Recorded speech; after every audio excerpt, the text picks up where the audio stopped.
The Jurassic began around 200 million years ago and ended 145 million years ago. The period therefore spans around 55 million years. The Jurassic takes its name from the Jura, a region of France where scientists have found limestone and numerous fossils dating from this period. Like the Triassic, the Jurassic is subdivided into three major periods, each characterized by specific events. The first is the Lower Jurassic. This first stage is a kind of introduction to the Jurassic. It began around 200 million years ago and ended around 175 million years ago. The remains of the Triassic are still very much in evidence, but significant changes are beginning to take place. This Jurassic sub-period lays the foundations, so to speak, for a new period under construction. During the Lower Jurassic, we can see the huge Pangea continental rift forming between the northern and southern hemispheres. We can also see that the Tethys Ocean, located on the right in the Pangea Trough, inevitably rushes into this fault and helps to free the two future continents, Gondwana to the south and Laurasia to the north. But in addition to these geographical and geological changes, the world of living things is also taking a new turn. New species are emerging. Let's move on to the Middle Jurassic, which spans the period from 175 million years ago to 161 million years ago. Here's a map of the world 170 million years ago. We can see a new divide emerging in the northern hemisphere. North America on one side, Eurasia on the other. To the south, future continents such as South America, Africa, India, Australia, and even Antarctica are still strongly linked, even if the beginnings of a few fractures are starting to break apart. For flora and fauna, this is a period of demographic explosion. The living world is becoming increasingly rich and diverse.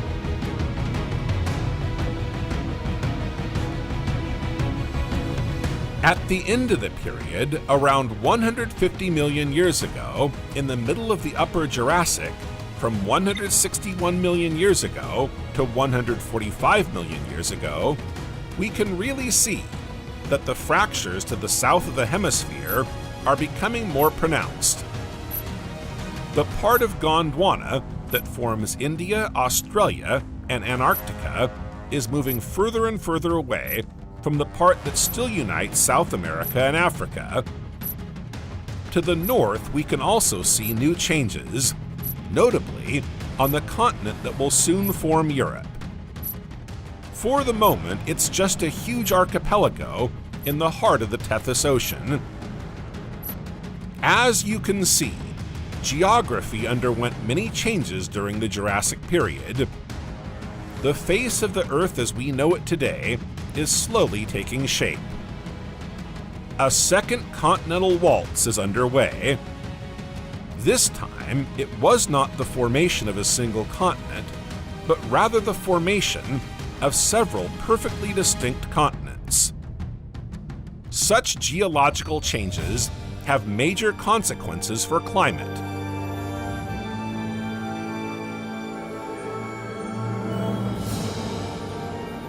In the first part of the Triassic period, temperatures rose sharply.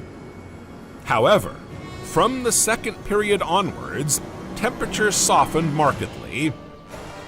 This decline continued during the Jurassic, but temperatures rose again somewhat during this period, mainly due to the terrestrial activities mentioned above.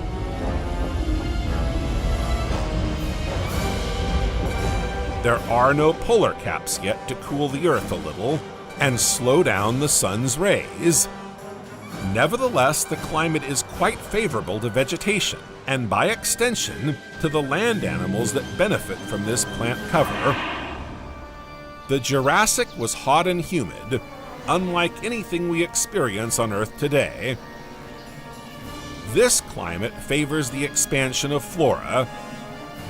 The plant cover is lush and well-developed, allowing wildlife to fill numerous ecological niches. Look how incredible the Jurassic forest is. The landscape before us is simply magnificent.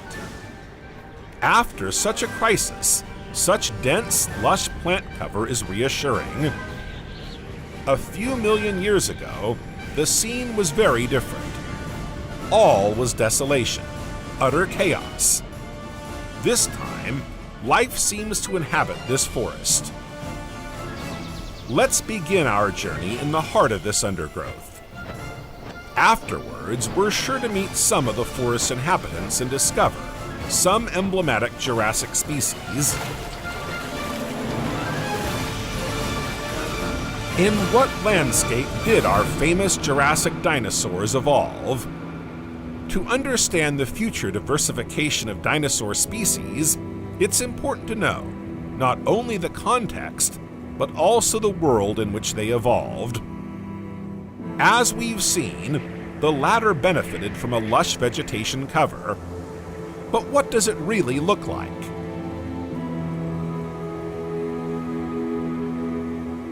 From small bushes to large trees, vegetation offers multiple ecological niches for insects and other vertebrates. Vegetation supports herbivores, but also small carnivores that feed on insects, for example. Other predators take advantage of the abundance of small carnivorous and insectivorous prey to feed in their turn. The large carnivores themselves feed on them, and the circle is complete. In other words, a complete food chain is created thanks to all the plants you can see in front of you.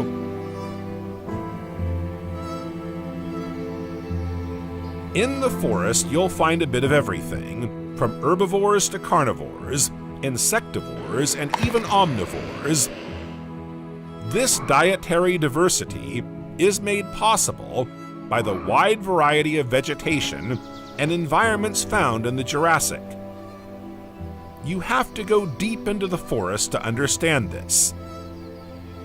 Once in the undergrowth, you can see not only the richness of the plant cover, but also the different strata of the forest, from the lowest and fullest to the highest and sparsest.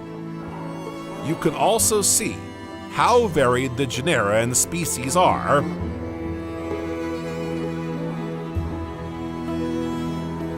To get to the heart of Jurassic vegetation, let's start with ferns. Yes, they're still with us today, as they may have been in the past, and they're even benefiting from new evolutionary radiations. They make up a large part of the plant cover of the period. Within this large group, there are many families, genera, and species. All families, sometimes quite different from one another, find their place within a particular ecological niche. These differences in ferns also lead to diversification in the insects and small animals that depend on them. Among Jurassic ferns, we can cite several families, such as Glycania, truncata, Osmundastrum, Dipterodaceae, while other, taller ferns, such as Dixonaceae and Cyatheaceae, are also well represented. The great diversity of these ferns plays a decisive role in Jurassic forests, as we have just said, as they form the basis of certain ecological niches. But their position in the forest also explains why they so perfectly embody this role in the ecosystem. Ferns are part of what we call the lower strata of the forest. To put it another way, they form a sort of green meadow in the undergrowth. It's a green paradise for insects, but also for small animals, which find shelter and food in abundance. Although small, not always, ferns are also home to the giant sauropod family, but we'll come back to that a little later, once we've completed our overview of Jurassic plants. During this period, ferns were abundant, but there were also many other plants.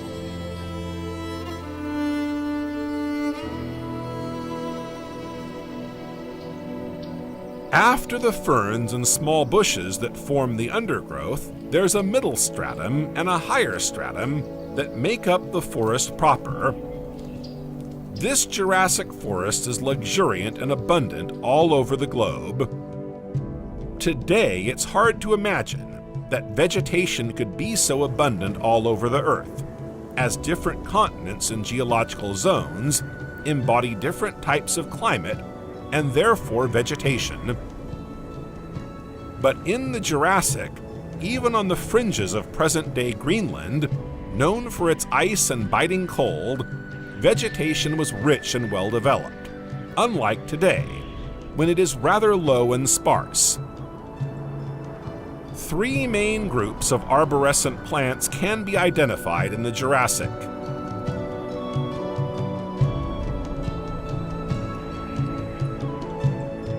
The first group comprises conifers, also known as pinophytes.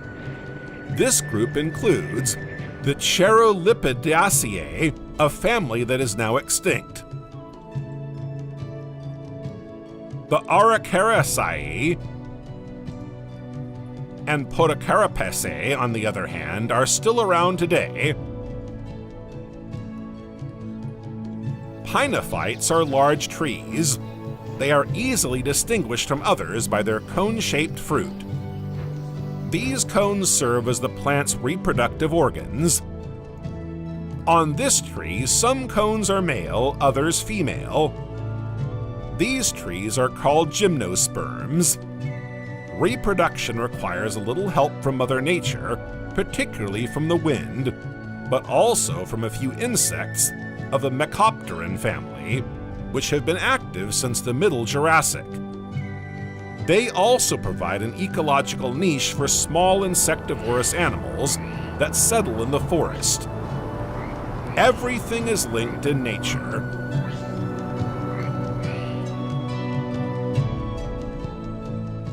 The great advantage of these pinophytes is their ability to establish themselves in a wide variety of environments, even the harshest.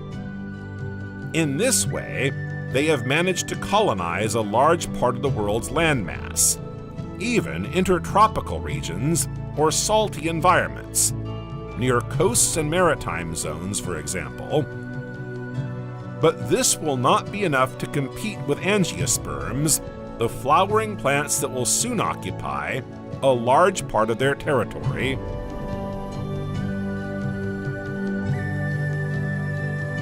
In addition to pinophytes, the forest is also populated by ginkgophytes. These species of ginkgos are the dominant trees in the canopy. They can reach up to 40 meters or 130 feet in height. Ginkgo digitata and adiantoids can be seen in this forest. Digitata trees have fan-shaped and dented leaves. These species thrive in tropical and semi-tropical climates. The absence of cones and their famous palmate leaves distinguish them from previous conifers. These species will also provide new opportunities for the young fauna that gradually settled on planet Earth during the Jurassic period. Let's return to the lower forest stratum. In this region, it is also colonized by another type of plant, the cycads.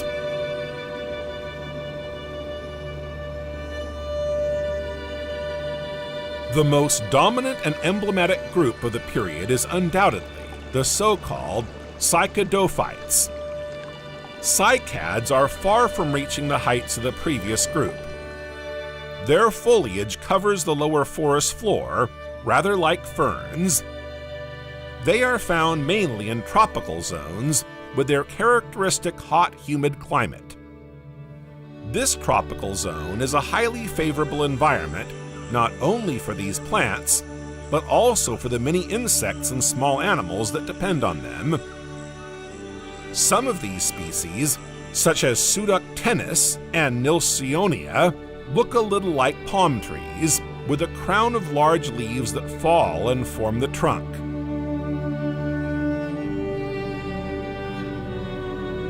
Horsetails are also very common, especially in these same wetlands. These plants can serve as food for a number of herbivores, thus promoting the development of a balanced food chain and a stable ecosystem. It's true that while these lower strata benefit insectivores and small carnivores, we can see here that herbivores also find plenty to eat. Among the horsetails, there are two major species, very popular at the time: the neocalamites and the equisetails. In addition to their great diversity of plants, these forests are home to a wide variety of environments. There are jungles such as one might imagine in the Amazon, swamps and low-lying plants, large clearings where the sun floods the ground with its heat, and coastal landscapes. All these environments form diverse ecological niches, and thus benefit a wide variety of species. It's time to go and meet them.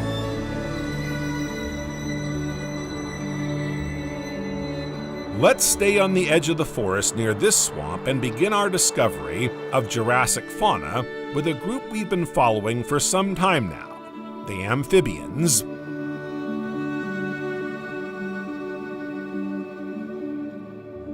You were expecting to talk about dinosaurs, weren't you? When you think of Jurassic fauna, you immediately think of dinosaurs. They're the emblematic group of the Jurassic and probably the most important of the animal kingdom during this period. But we sometimes forget that many other species contributed to weaving a veritable ecosystem in which these dinosaurs were able to flourish. Each of these species is part of a greater whole, and each has a role to play in the survival of the others. Dinosaurs were far from the only species to occupy the Earth at this time, and the different groups we're now going to look at undoubtedly contributed to their rise. Let's get back to our famous amphibians.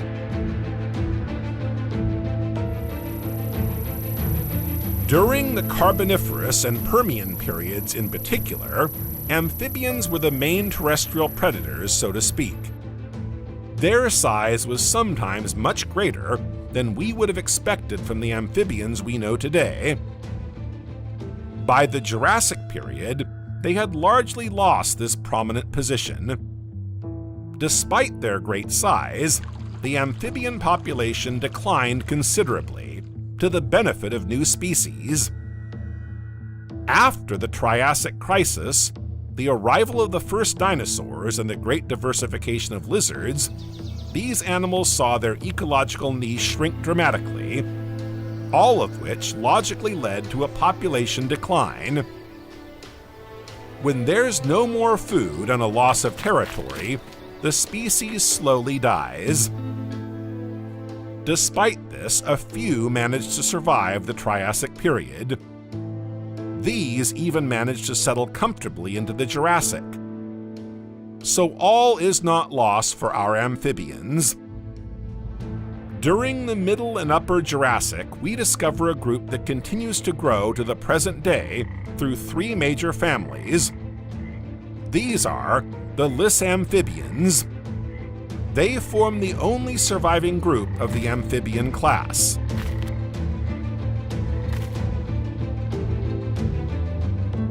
This pretty Viorella near this watering hole is a great opportunity to get to grips with the new families of Lysamphibians.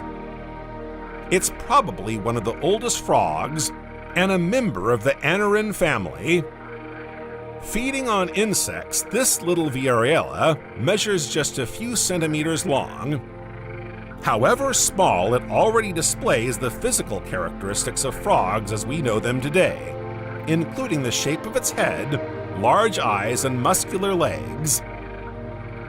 Without knowing its group or lineage, it's easy to imagine that it's a primitive frog just by observing its behavior and silhouette.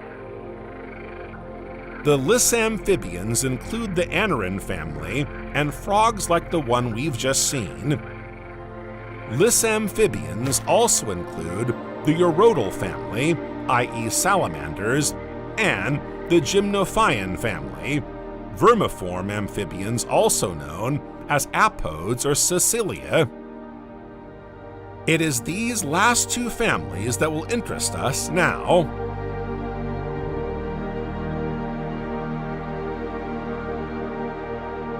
Still in the Jurassic marshes, an insectivore quite different from Viorella roams the same environment. This time it's one of the very first salamanders, according to the latest paleontological research. Carorus sharovi has all the trappings of a salamander. Its triangular head, upward pointing eyes, and distinctive legs are all distinctive. It measures around 20 centimeters or 8 inches. Its head seems flatter than today's salamanders, and the triangular shape is also more pronounced. Studies of Carorus fossils suggest that this small primitive salamander fed on snails, worms, crustaceans, and perhaps even insects. It thrives in freshwater, where it finds everything it needs to survive.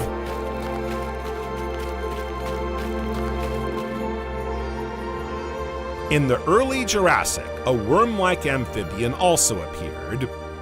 We rarely think of this type of morphology when we think of amphibians, but worm-like caecilians are indeed part of this large family. They like damp, dense, warm forests. And in marshes, particularly those of North America, this Eocaecilia finds plenty to do.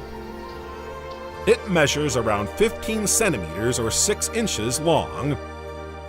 It is therefore quite discreet. Unlike the modern caecilians we meet on the continent, this one hasn't lost its legs. If you're observant, you'll see that it has 2 small legs at the front, shortly after the head, and 2 more at the back, close to the tail. Modern caecilians have poor eyesight and often live underground. It is therefore possible that our Eocaecilia micropodia, with its legs and eyes a little more developed than modern specimens, enjoys the great outdoors more than its descendants. Like the other amphibians we met, it feeds on insects of all kinds. It has to be said that over the course of time, they too have diversified considerably. The Diptera group, which includes flies and mosquitoes, has seen an explosion of new species. In this swamp, a Tarsophlebia dragonfly can be seen here. A little further on one of the very common seed plants from the Triassic to the Cretaceous, the Bennettitails Weilandiella, we can also see a new type of dipteran, no doubt a close relative of the cousins. Another small insect, about 6 millimeters long, called Gallimosovelia grioti, can also be seen on the lake. According to the paleontologists who have worked on the subject, this is a water spider and probably the oldest fossil of an aquatic insect of the order Geromorpha ever discovered.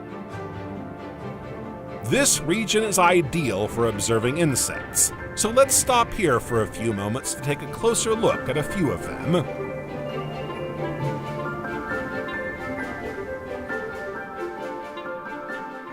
As we just mentioned, mosquitoes and flies have also undergone a major radiation and population explosion. Climate and the expansion of vegetation have greatly favored the rise of this type of insect. But that's not the only reason. The first insects appeared as early as the Paleozoic era and were mainly terrestrial at first. But the acquisition of wings, and therefore the ability to fly, greatly expanded their range of niches, and by extension, their territory. We find Hymenoptera, including bees, wasps, and ants. Lepidoptera, with 2 pairs of membranous wings, such as butterflies. Diptera, with 2 pairs of wings, such as flies, mosquitoes, and horseflies. And Neuroptera, including lacewings and anteaters.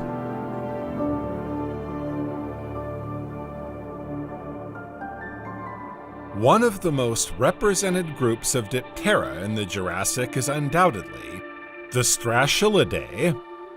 This group comprises 2 genera, Stracilla and Vocilla. These flies have wings, contrary to what scientists first thought when studying fossils, particularly those preserved in amber.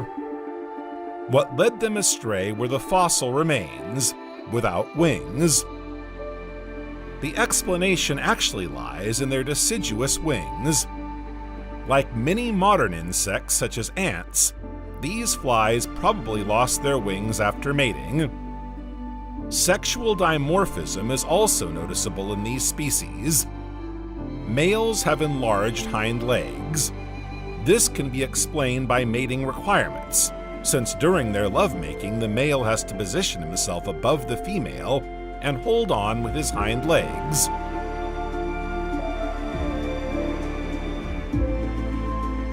Lacewings are neuropterans, characterized by 2 pairs of equal-sized membranous wings with numerous clearly visible veins.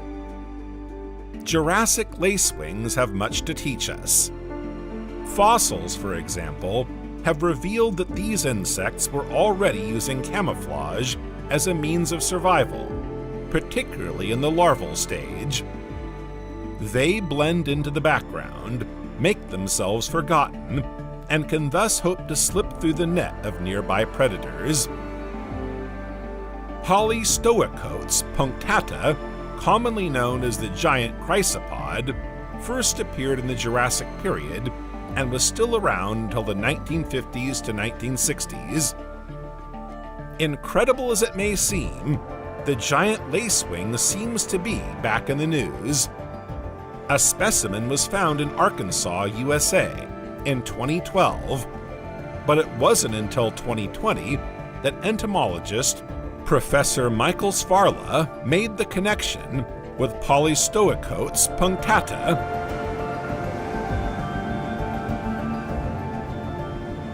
Insects don't just thrive in the forest. In the aquatic environment, many species are also abundant.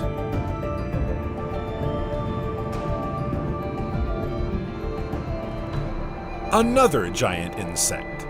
Yes, the Jurassic period also saw insects of rather exceptional size. But fortunately for us, Morrisonepa, unlike the giant lacewing, has now disappeared.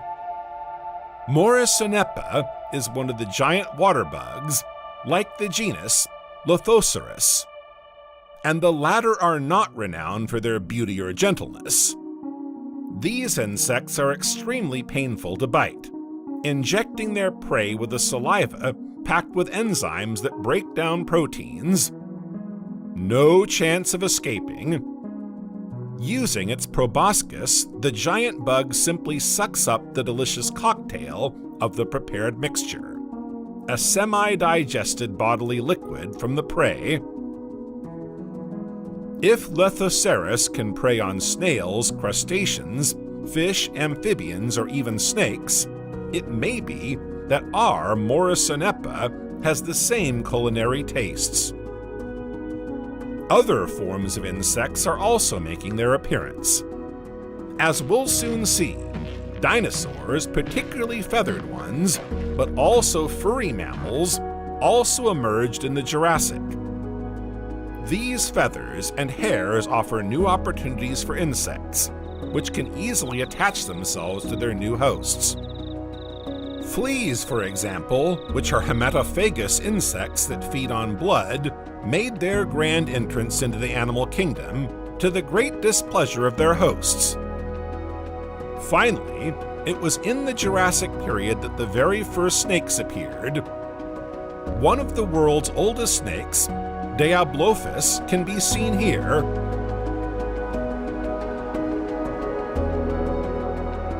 Diablophis, as well as Portugalophis and Parvoraptor, are primitive snakes. Of course, they have much in common with our present-day snakes, notably the particular shape of their skulls, but they also have a few differences. According to fossil studies, even if the remains are few and often incomplete, paleontologists have reason to believe that these snakes still had their legs.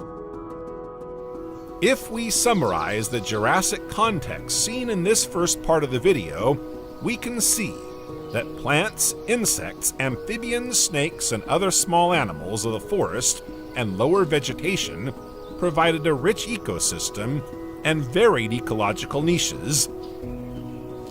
Each in its own way helped the expansion of the dinosaurs.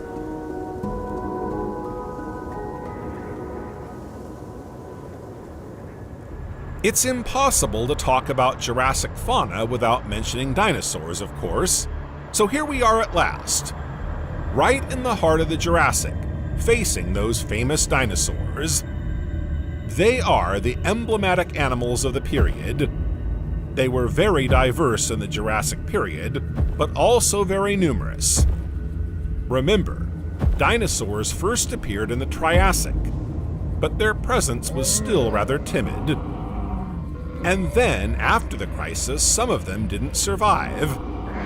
However, the Jurassic did not mark the end of this great group. Quite the contrary. Dinosaurs took over the period and reigned supreme in the four corners of the world. But not everything happened in a day.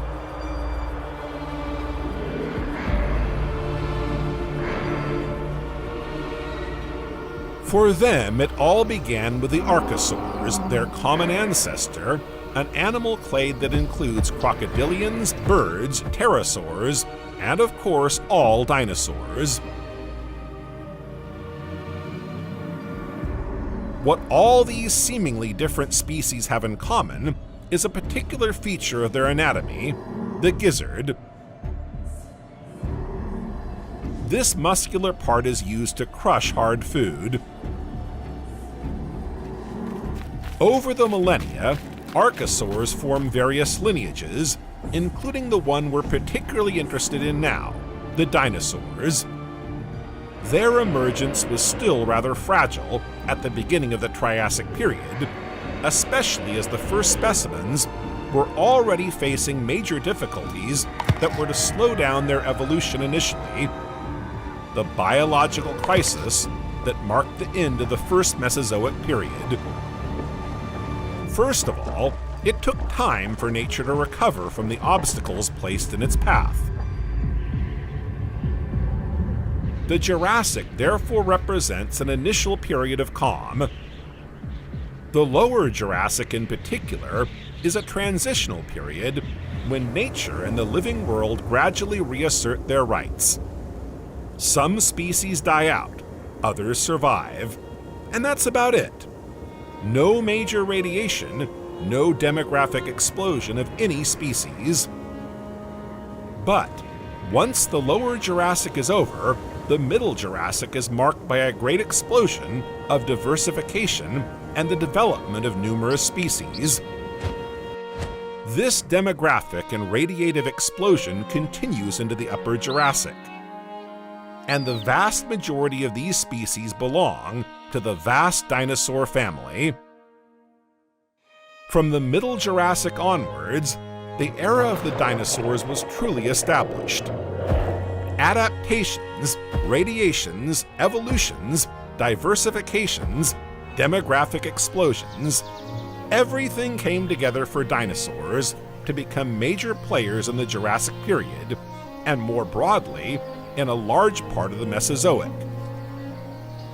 While two major groups of dinosaurs had already appeared in the Triassic, the diversity of ornithischians and saurischians exploded in the Jurassic.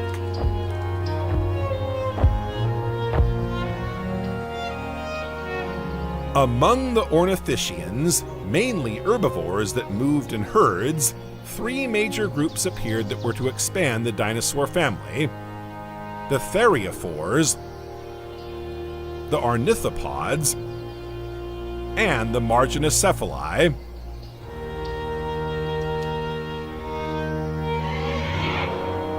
The suborder theriophores means shield-bearer in ancient Greek. This gives you a clue as to what makes this group so special. Although they are mostly quadrupedal herbivores, their distinctive feature is their backs, which are armored with bony plates, spikes, or spurs, depending on the species.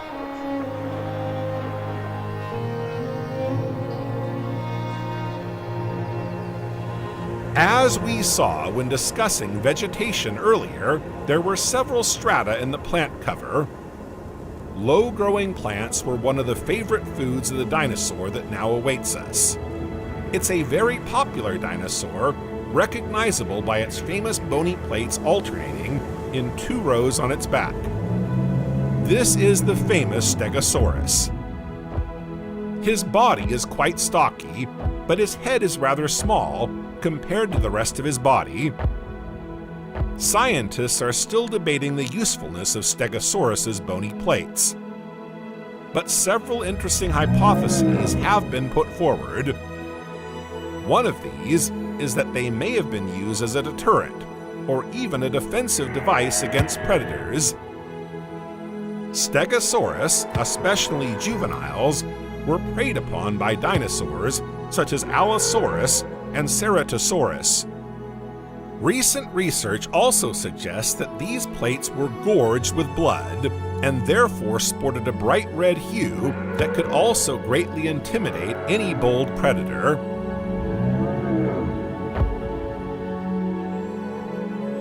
But it's also possible that these famous spikes are simply a courtship tool, or that they have a thermoregulatory function.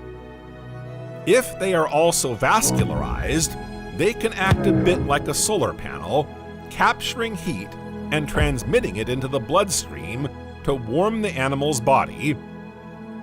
But in other circumstances, such as when the animal shakes its plates, it can actually cool its body.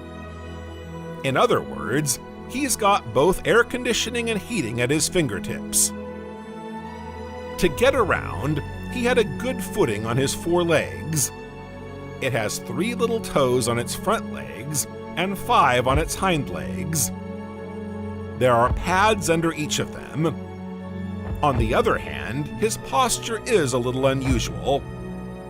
If you look at its silhouette, you'll see that its front legs are shorter than its hind legs. The tail is well above the ground, while the head is relatively low. This morphology can be explained by the type of food it consumes, since it feeds on plants low to the ground. It has a beak and small teeth that enable it to cut and chew plants.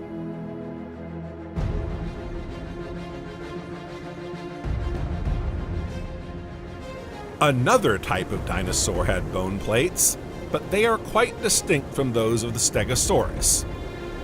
Here's a Nodosaurus, a Borealopelta to be more precise. As you can see, it has a bony plate that forms a sort of band, a bone nodule, hence its name, nodule lizard. The fossils of this Nodosaurus have enabled scientists to study, among other things, the remains of its stomach. We therefore know that it was a great gourmand, particularly fond of the ferns that carpet the forest floor. It must have consumed large quantities to meet its colossal energy requirements. The animal weighed over a ton and was almost 5 meters long. To facilitate digestion of these fatty ferns, the animal also swallowed the occasional stone. As its jaw wasn't much help when it came to chewing, it had to use gastroliths to make the most of the plants it ingested. Let's take a look at one of these cousins, a dinosaur best known for its distinctive tail. You may recognize it from the Ankylosaurus. It's more massive. Some 8 meters long, 2 meters or 7 feet high, and almost 4 tons rest on those 4 impressive legs. Unlike other members of the Theriophora family, he doesn't just have a body covered in thick armor. It also has a large club at the end of its tail. The last caudal vertebrae fuse together to form the club. He also has tendons that enable him to direct and manipulate this club, in particular, to give it a certain impulse to parry or deliver blows. This asset enables him to defend himself against the predators that are rampant in the region where he lives, the riverside forests. But when attacked, he also tended to flatten himself on the ground and wait for the right moment to use his club. Do you have any idea why he adopts this peculiar behavior? If you look closely at his breastplate, you'll see that it covers a good part of his body from head to tail, but not his belly. This is his Achilles heel, his weak point. It's his Achilles heel, his weak spot, and he needs to protect it first if he's to survive in battle. Another peculiarity of this dinosaur is that it also swallowed stones to facilitate digestion of the plants it ingested. This is very common in dinosaurs that don't chew well or have sufficiently developed teeth to do so.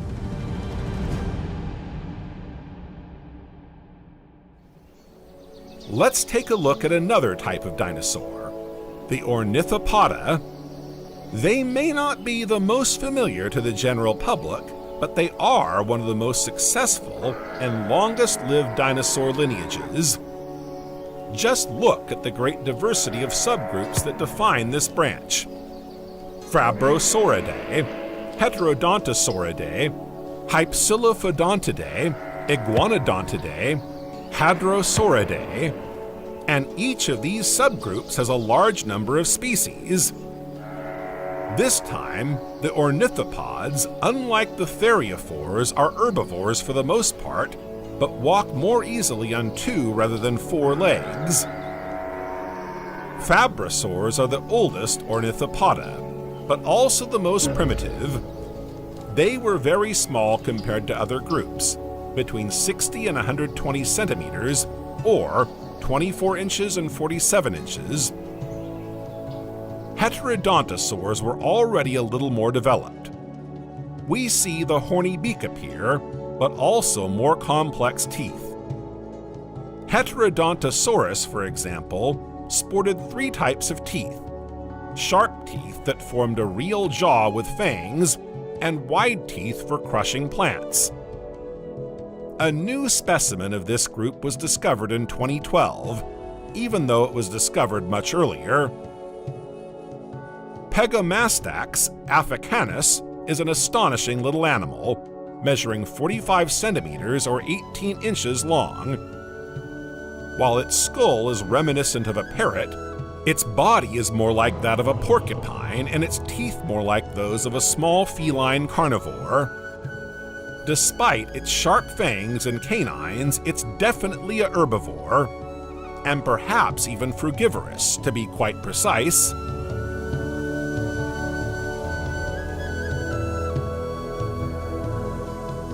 According to descriptions by Paul Sereno, an American paleontologist from the University of Chicago, the fangs helped it to pick up plants, particularly fruit, and the small teeth in front of the canines were used to cut up the plants.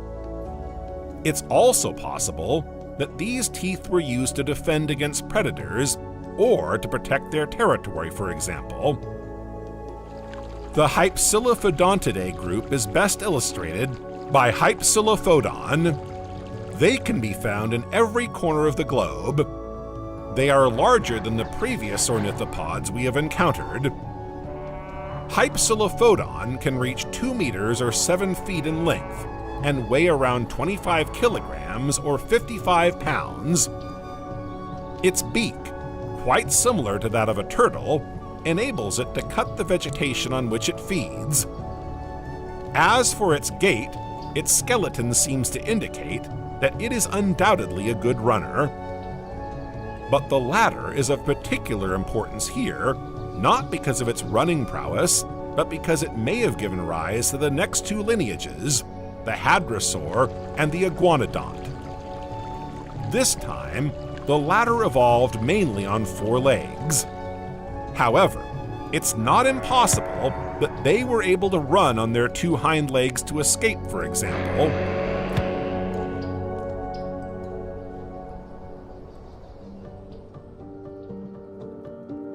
Iguanodon was the second dinosaur to be discovered in history. The name given to this group is linked to their teeth, which are quite similar to those of the iguanas we know today. They are savanna dwellers.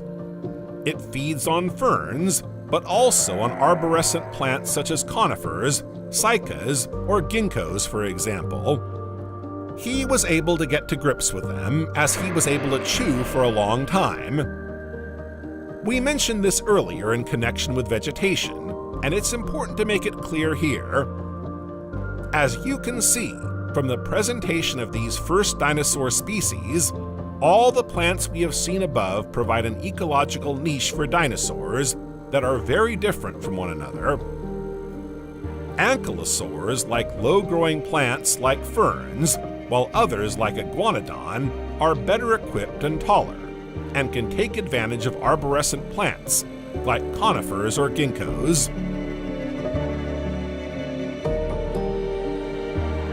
Let's close this little plant parenthesis and pick up where we left off with the study of dinosaurs, and iguanodonts in particular.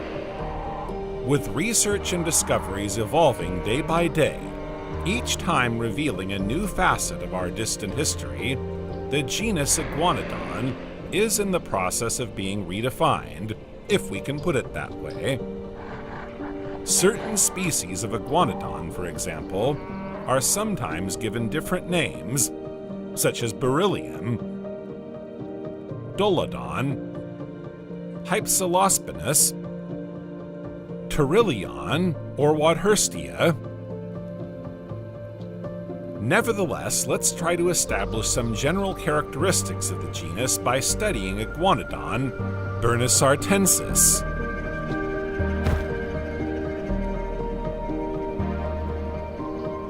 At 5 meters or 16 feet high and 9 meters or 30 feet long, it weighs almost 5 tons. This makes it one of the larger dinosaurs. This herbivore nevertheless had plenty of predators. To defend itself, it's possible that its thumb was a great help. At the very least, it enabled him to curb the ardor of his adversaries. In fact, his very sharp thumb turns into a dagger against carnivores when our Iguanodon feels threatened. Another specificity of the genus is its famous duck-like beak and prehensile tongue, which enable it to tear up vegetation. The subject of its limbs and gait has long been a matter of debate among scientists. Is it a quadruped, a biped, bipedal only in its prime, or when juvenile? Although a few discoveries, notably in 2000, have cleared up a few mysteries, the vagueness is still quite relative.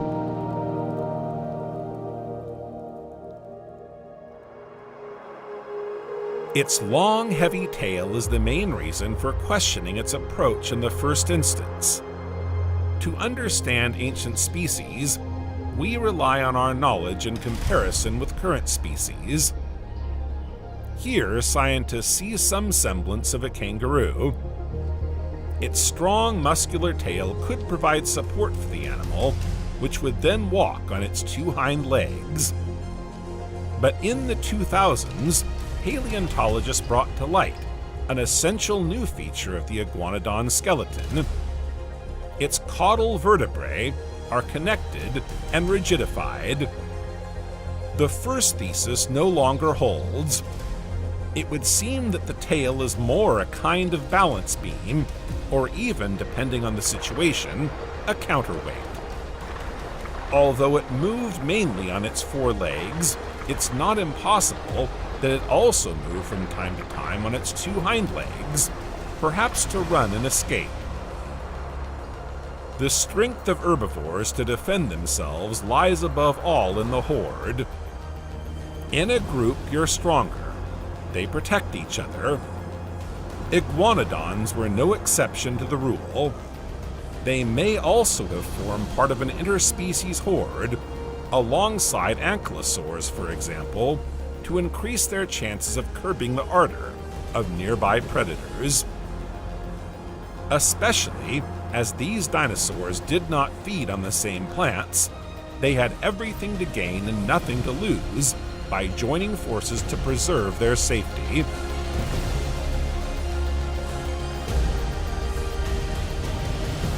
Let's take a look at the last group of ornithopods, the hadrosaurs.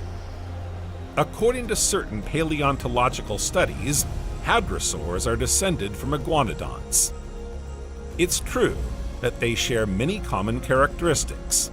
For example, they share the duck beak. Hadrosaurs have a flattened skull, enlarged in the shape of a beak to enable them to reach and gather leaves from trees in tropical forests. This ability and their dentition are assets. They will thus be favored in future evolutionary radiations over other herbivores that need gastroliths, for example, to digest plants. Hadrosaurs were fairly widespread in the Jurassic, but will be even more so in the Cretaceous. They settled all over the planet, in Asia, Europe, and North America. In fact, it was in this region that a new specimen of the genus was discovered in 2021 by students at the University of Reading in Canada. Many types of dinosaur have already been found in the region, but this time, what makes this particular fossil so unique is its age, its state of preservation, and in particular, its fossilized skin. There's no doubt that these latter elements have a lot to tell us, especially since this Hadrosaurus is thought to be a juvenile. Paleontologists may also learn more about the growth and development of these dinosaurs. Let's take a look at our final group of ornithischian dinosaurs, the marginocephalons. The marginocephalons are a special clade of dinosaurs. Although they are all herbivores, they can be bipedal or quadrupedal. What they have in common is the narrow horizontal ridge of bone at the back of their skulls.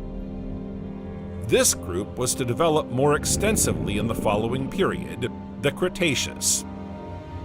But some of its members can already be seen on the Jurassic Plain.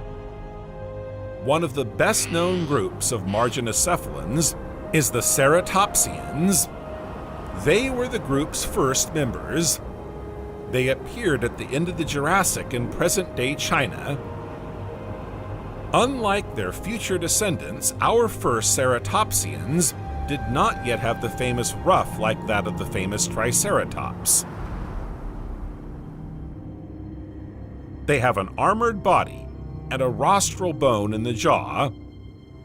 This beak-like bone enables them to tear up plants with disconcerting ease. This jaw can be seen in action in Psittacosaurus, for example.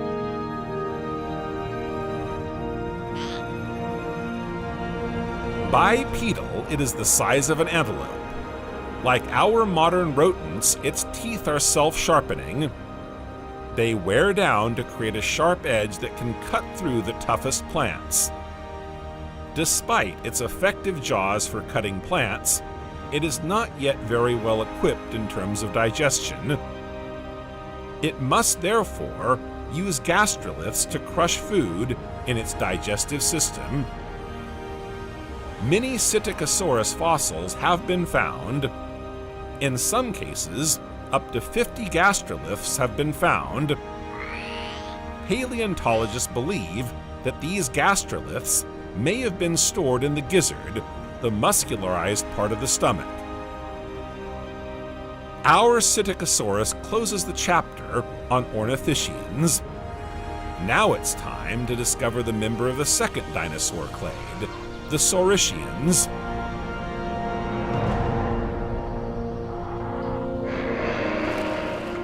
In the Jurassic, the Saurischians also largely continued their evolution. The branch led to birds. Within this group of dinosaurs, two main subgroups soon emerged: the theropods, mostly bipedal carnivores, and the sauropods, large quadrupedal herbivores. Let's start with the theropods, which underwent a meteoric diversification. As we saw earlier, many herbivores populated the Jurassic soil. Herbivores meant prey, and prey meant predators. While herbivores were numerous, carnivores were also widely present. One of the best-known Jurassic predators is undoubtedly the Allosaurus.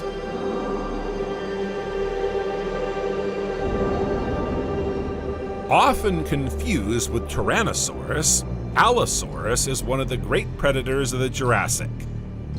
It has a huge jaw, crenellated and curved teeth that enable it to tear flesh, and if it loses a few of them in an over-aggressive attack, they soon grow back. In addition to this extraordinary dentition, he also has short but robust forelegs. They are useful for grabbing prey and holding on tight. He also uses them to butcher his victims. The hind limbs are longer, but just as vigorous. They are also equipped with claws. Carnivorous and perhaps occasionally a scavenger, Allosaurus can also hunt in groups to attack large Jurassic herbivores. There's no stopping it. This bipedal dinosaur is perfectly equipped to be a top Jurassic predator, but it's not the only one to covet this position.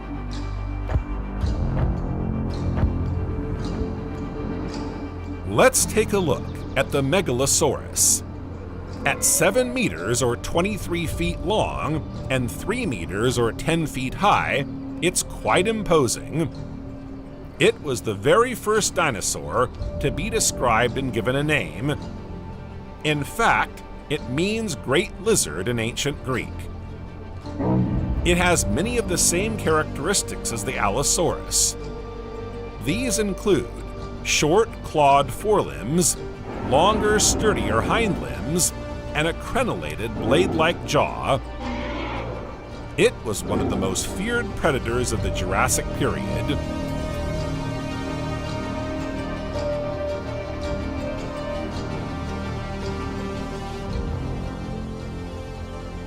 In another genre, there are also dromaeosaurs, which began to emerge very slowly in the Jurassic, but would become more widely established in the Cretaceous.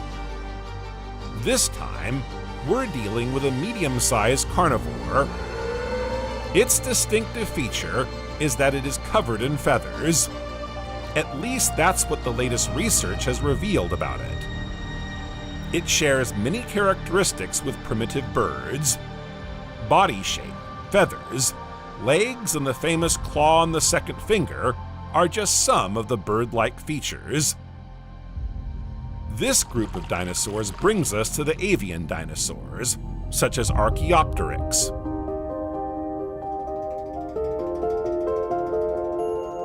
Archaeopteryx is another type of feathered dinosaur. It has all the attributes of certain birds.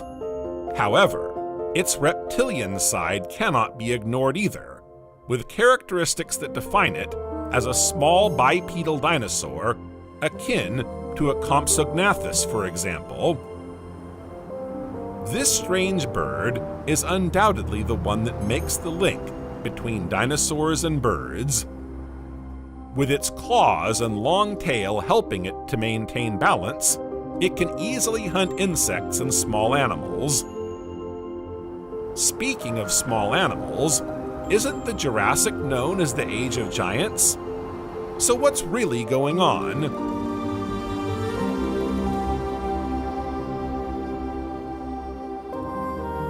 If we look at the fossils of the largest known dinosaurs, a certain number can be placed in the Cretaceous period rather than the Jurassic. So why do we refer to the Jurassic as the Age of Giants? Is it a linguistic error? Misinformation? A popular misconception? No. The Jurassic can indeed be recognized as the era of the giants. The huge, long-necked sauropods were very numerous during this period, with a wide variety of species, justifying the term Era of the Giants. Let's go and meet them. Despite their immense size, we have nothing to fear. These giants are herbivores. Incidentally, to popularize the history of dinosaurs, the term herbivore has been used until now, but it's better to call them vegetarians. Grass didn't appear until the following period, the Cretaceous. With that in mind, let's take a closer look at these famous Jurassic vegetarians.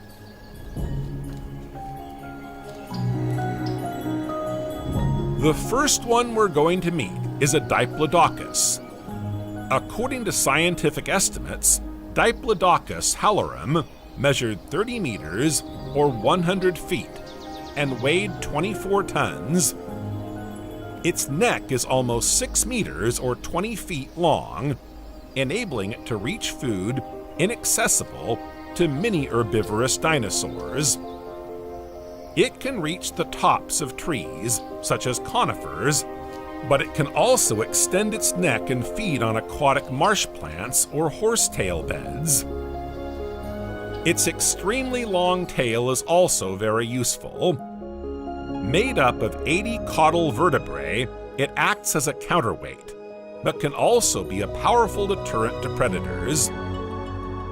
According to a hypothesis put forward by certain paleontologists, this massive tail also plays a role in courtship. To demonstrate their power, males would slam this giant whip to the ground. They estimated that the noise generated during these parades could have reached 200 decibels, a sound more powerful than a plane taking off at less than 100 meters or 330 feet. Diplodocus shares its territory with other gigantic animals, such as Bothria spondylus, another Jurassic mastodon classified as a sauropod, measuring almost 20 meters or 66 feet long.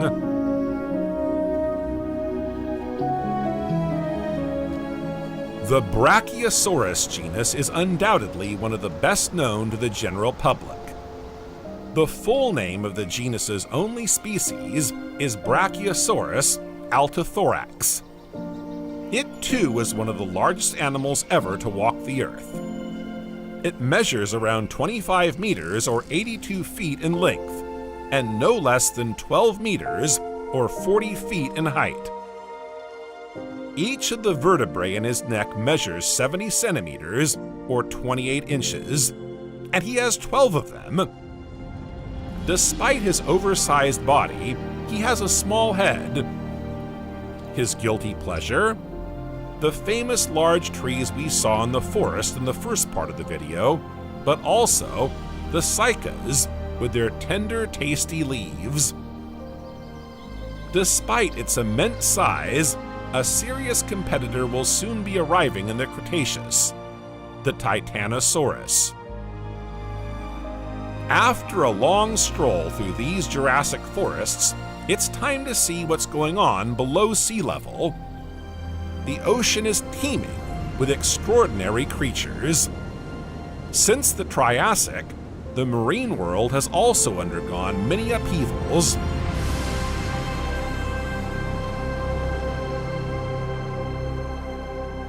At first glance, terrestrial fauna is rich and diverse. But what about underwater life? Is underwater life also flourishing? Let's find out.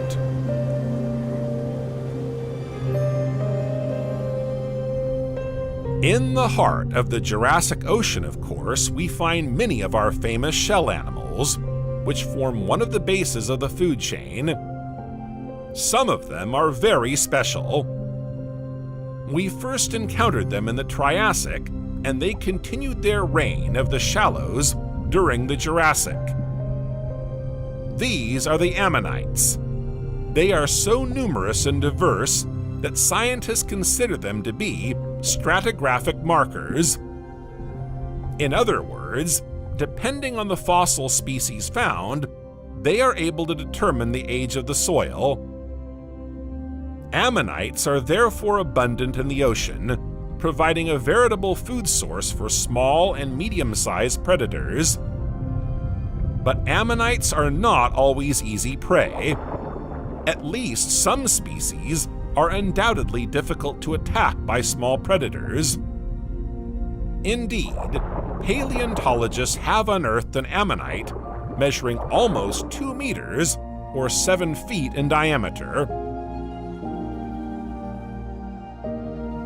While these cephalopods are literally swarming all over the world's waters, they are far from the only ones to roam these marine territories. Predators are on the prowl.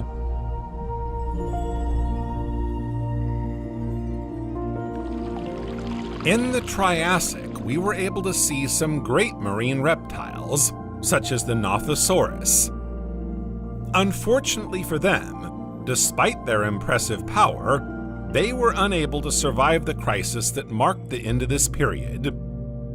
The majority of the marine reptiles of the time, such as Hooposuchians and Thalattosaurians, suffered the same fate. Only one group managed to defy the climatic changes and geological obstacles imposed by nature during and after the Triassic crisis. It's the ichthyosaurs.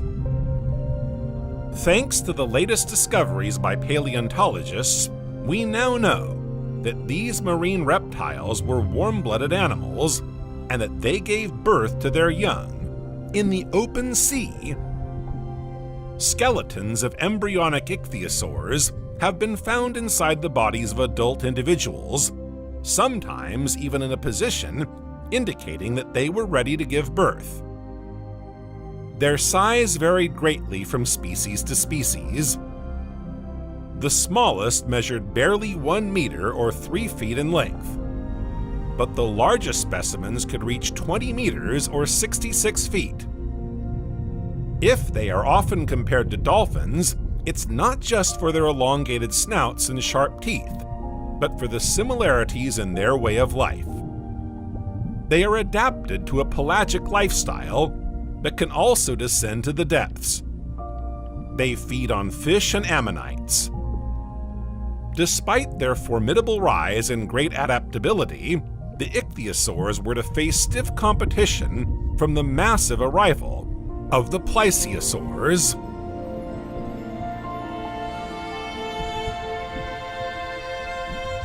Plesiosaurs were another major group to emerge in the Triassic, completing the large family of Jurassic marine superpredators. They have small heads, long necks, and bodies similar to turtles. They are also characterized by a short tail and 2 pairs of large fins. Plesiosaurus is a typical species of this order. It measures up to 5 meters or 16 feet in length. Its neck alone accounts for a large part of its length. Contrary to popular belief, its neck was not very movable. It was even rather stiff and unable to bend to feed, as swans, for example, can. It occupies more or less the same ecological niche as our ichthyosaurus. In other words, it gradually took its place. It fed on fish and small prey, such as belemnites, animals belonging to the cephalopod clade. A fetus was found in one of the fossils studied, enabling scientists to confirm that plesiosaurs were viviparous. The female gave birth to just one offspring at a time.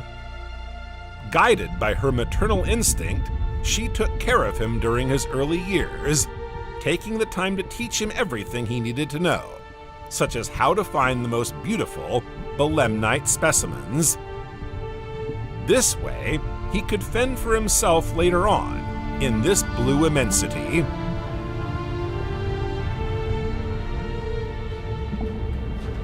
The Pliosaurus is another of the most ferocious marine reptiles found in waters all over the world.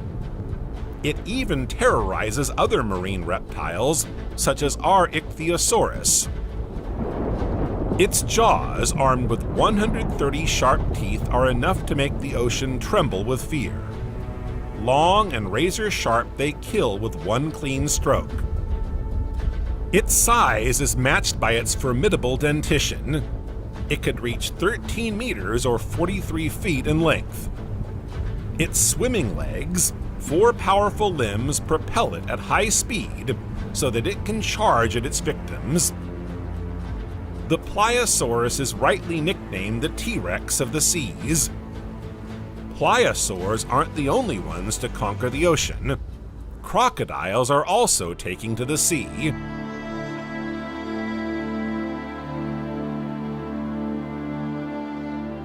To illustrate the crocodilian order, I suggest you discover Cricosaurus bambergensis. It lives in shallow seas, particularly near archipelagos, where it finds everything it needs to survive. Contrary to the image we have of crocodiles, whose ancestor it is, it shares some similarities with other aquatic animals, such as dolphins.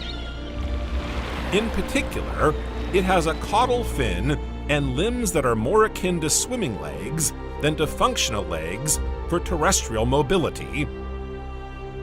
Rather voracious, reactive, and fast, it doesn't hesitate to pounce on squid or fish.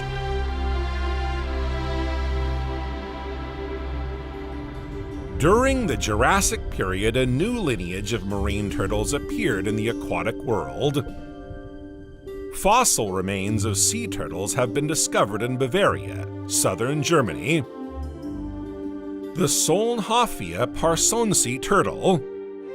This isn't all that surprising when you consider that the region at the time was, unlike today, a kind of tropical archipelago. The sea was shallow and populated by sponge reefs of all kinds. While it's easy to recognize a turtle's silhouette, a few details show that they were not yet as evolved as our modern-day turtles. Their legs, for example, are not yet paddle-shaped, but rather finger-like. This means they can move more easily along the coast. Secondly, unlike our turtles, they are not equipped with the famous salt-eliminating glands. They do, however, have the same pointed snout and triangular head. Other species, notably those in the Plesiocheilus and Thalassemus genera, populate the archipelago. These turtles had to be wary of a powerful predator that roam both fresh and salt waters. Hypodus lived in the same geographical areas as certain marine reptiles and crocodilians. While the latter was undoubtedly preyed upon by marine reptiles twice its size, this did not prevent it from finding plenty of prey to sink its teeth into. It is a durophagous predator, meaning that no hard shell or prey frightens it. It feeds not only on belemnites, but also on other small prey, thanks to its specialized teeth. Its teeth are wide and flat, designed to crush and crush. They move quickly with their well-developed pectoral fins, making them a rather active and voracious predator. To reproduce, hybodonts lay their eggs in the water. A sort of spiral egg case was attached to the marine vegetation by a small tendril. We'll now leave the aquatic world behind us on the images of this little chord of life and head for the sky.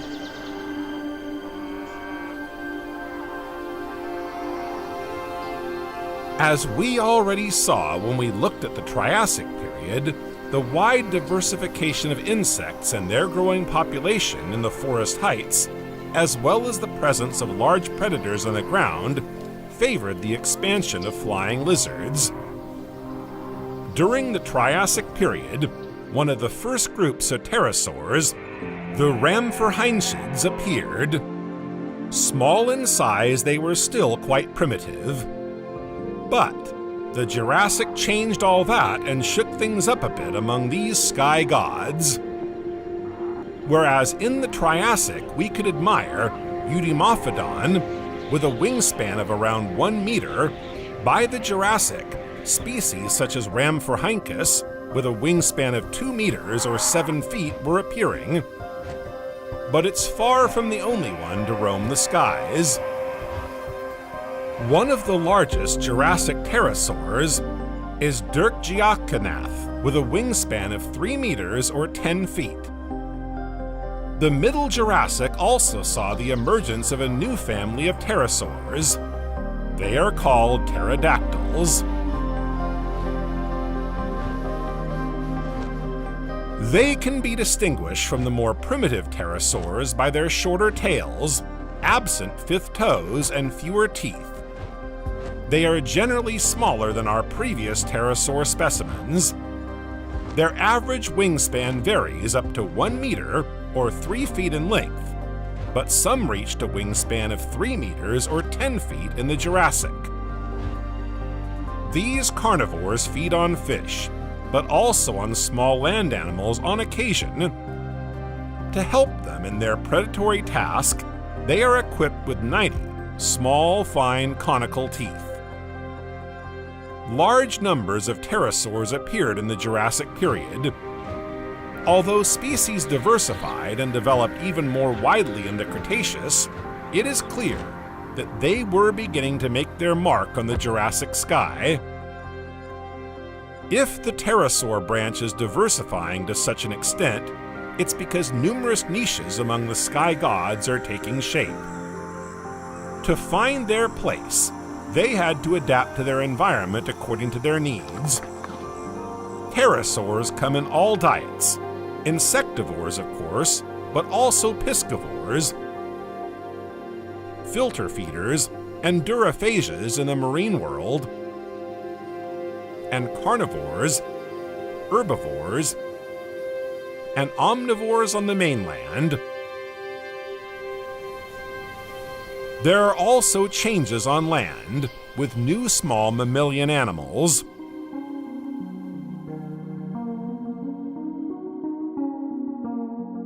In addition to the ever-popular dinosaurs that marked the history of the Mesozoic, mammals also made a timid appearance, as early as the Triassic, and continued their slow evolution during the Jurassic. Indeed, amidst the thousands of dinosaurs, it's hard to find a place for mammals in the Jurassic living world. Nevertheless, mammals did not give up. Biological crisis or lack of adaptation, vacancies are forming in certain environments. One man's misfortune is another man's gain. These ecological niches were soon exploited by newcomers. During the Triassic, in the center of Pangea, the climate was rather dry, but following the breakup of Pangea, the climate became hot and humid. As a result, vegetation flourished, and as we've seen several times, lush jungles soon covered a large part of the land, benefiting a large number of animals: dinosaurs, reptiles, pterosaurs. But not only. Some species will adapt and take advantage of this particular environment to occupy a tropical and arboreal environment. These include small, arboreal animals such as the shenshu and jianshu genera, and mammals.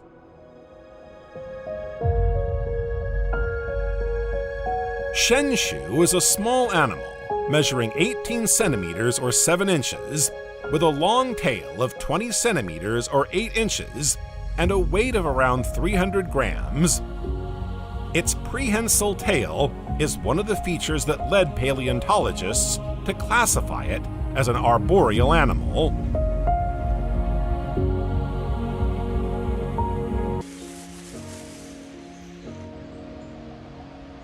Snakes are reptiles. Their origins can be traced back to their history. This began towards the end of the Primary Era, around 340 million years ago, and developed during the Secondary Era, when many groups became extinct. While giant reptiles such as the famous dinosaurs, pterosaurs, and plesiosaurs did not survive, snakes did. In fact, they are a true evolutionary success story, numbering some 3,500 species today. By comparison, crocodilians number around 20, and turtles around 350.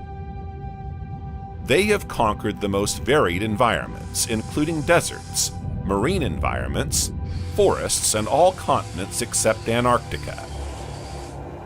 Their shape and their locomotor and dietary adaptations make snakes highly specialized reptiles. Could this success be due to the loss of their limbs, which gives them a considerable advantage by enabling them to move around in many different environments? Perhaps, but not only. The evolution of their skull skeleton has enabled them to capture very large prey, and the acquisition of a venomous apparatus is a significant advantage. It is undoubtedly in all these improvements that we find the reason for their evolutionary success. One of the oldest fossils attributable to reptiles dates back over 300 million years.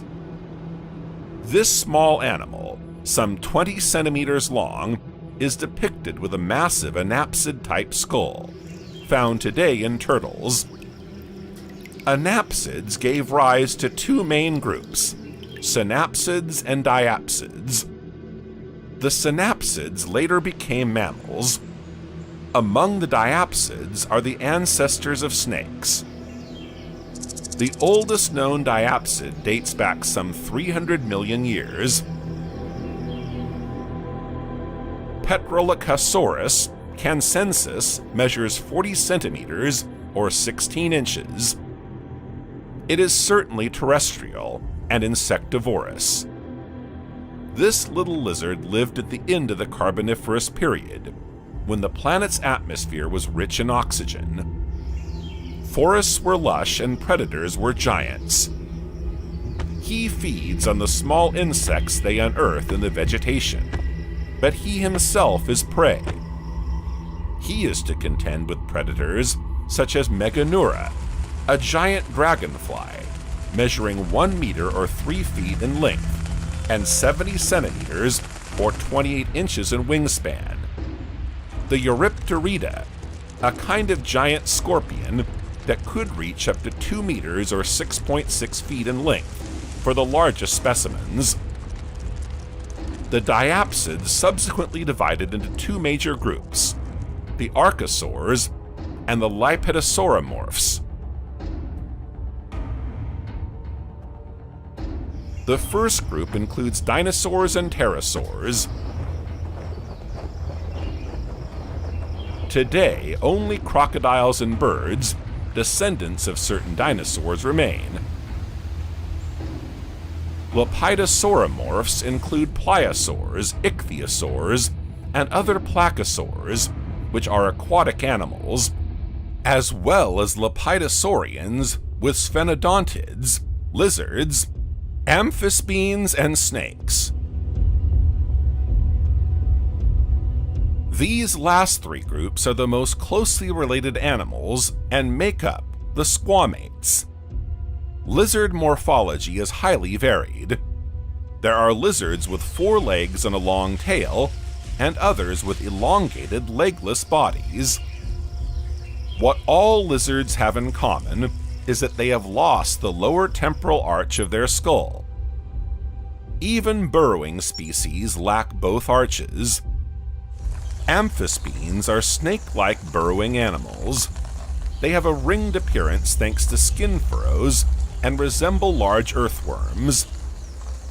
With the exception of one species, amphisbaens have no trace of limbs or temporal arches.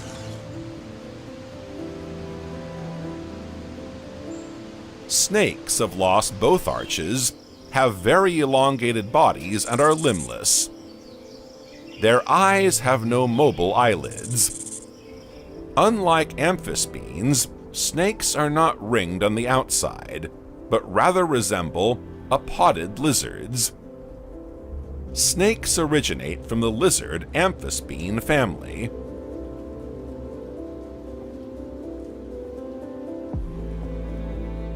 Some groups of squamates are thought to be close relatives or ancestors of snakes. Since snakes have been found in fossil form for millions of years, their ancestry is not to be found in any current squamate group. The challenge is to find the group that shares the same fossil ancestor with snakes. Amphisbaens have been suggested as the closest relatives of snakes among serpentiform squamates. However, due to extremely complex anatomical specializations, herpetologists have refuted this hypothesis. Among the groups of lizards that possess limbs, 2 groups have been suggested as possible ancestors of snakes: the varanoids and the skincomorphs. Among the varanoids are the monitor lizards, the heliderms, which are venomous lizards, and a very rare lizard called Lanthanotus, which lives in Sarawak on the island of Borneo. Their morphological characteristics, such as the structure of the skull, tongue, and mandible, as well as the type of tooth replacement, suggest that they may be directly related to snakes. What's more, they include entirely fossilized groups. Late Cretaceous mosasaurids are large marine varanoids, reaching up to 10 meters or 33 feet in length. Their limbs were transformed into fins, like those of dolphins. Dolichosaurids and Aegialosaurids, also Cretaceous marine varanoids, are also suggested to be close to the origin of snakes. All these animals have well-developed legs in common, which differs from snakes, but other Cretaceous marine fossils have led to the discovery of clearly serpentiform organisms. These include Pachyophis and Pachyrhachis, which are more or less intermediate between varanoids and snakes. Some scientists even classify them in the latter group.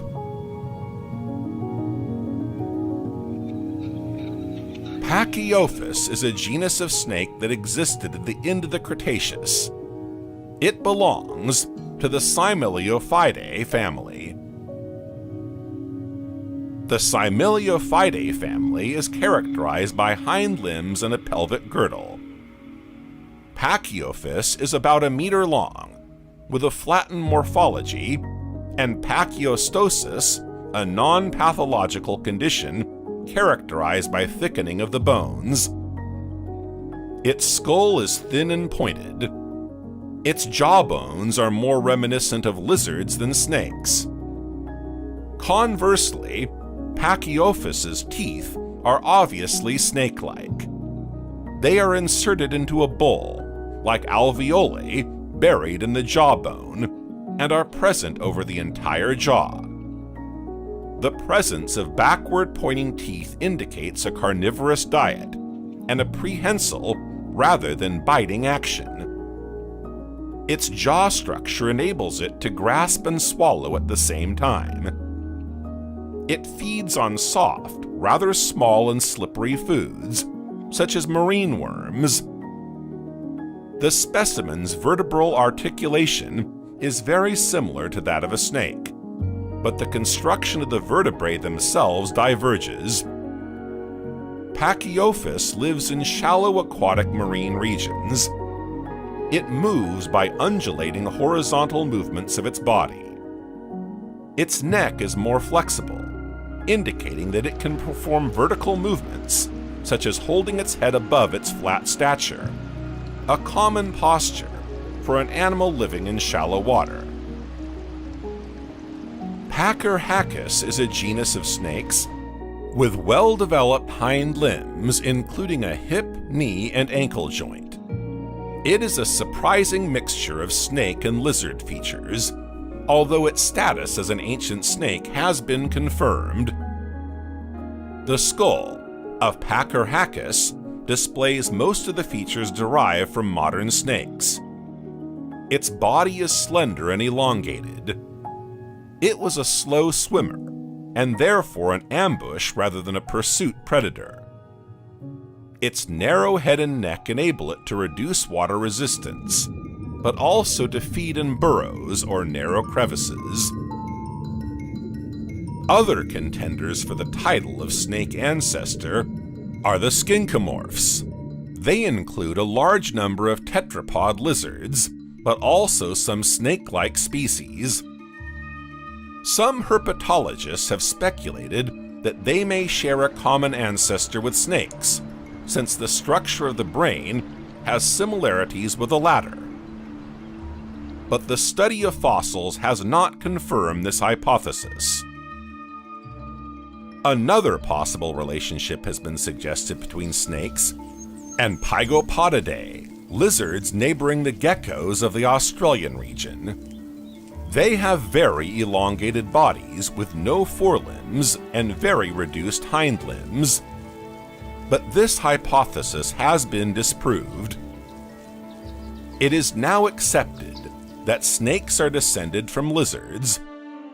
Scientists are looking for their closest cousins among today's varanoids.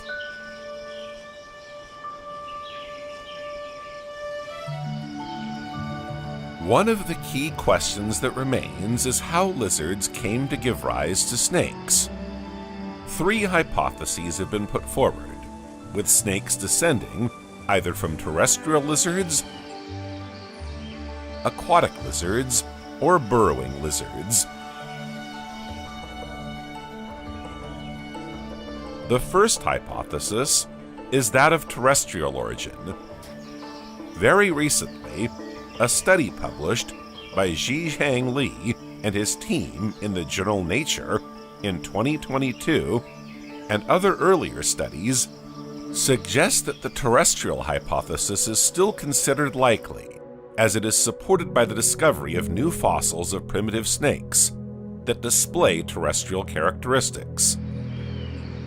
Li's scientific paper describes a new fossil of a primitive snake, Eophis cf. Parvis, which was discovered in the Jiaotang Formation in China. This fossil has been dated to the Lower Cretaceous, around 125 million years ago. The second hypothesis of aquatic origin was put forward because Cretaceous mosasaurs, dolichosaurs, and aguilosaurs were close relatives of the snake strain. These aquatic and even marine varanoids never underwent significant limb reduction. This hypothesis, although not the most supported, is not totally rejected, as fossils that appear closely related to snakes have been found in fossiliferous deposits of marine origin. The third and final hypothesis generally accepted is that of an origin from a burrowing form. It is based on the burrowing nature of primitive snakes, but also on the fact that burrowing lizards are often serpentiform. Work on the snake's retina has fueled this explanation. The cranium of snakes is reinforced. All mobility between its various regions and those of protruding elements, such as the temporal arches, is lost. These elements explain the passage through a burrowing phase, since burrowing lizards show the same modifications. Nevertheless, the connection of the upper jaw and palate bones to the skull is not compatible with burrowing activity. The consolidation of the skull may well be the legacy of a burrowing past. Mobility of the upper jaw and palate was only acquired later.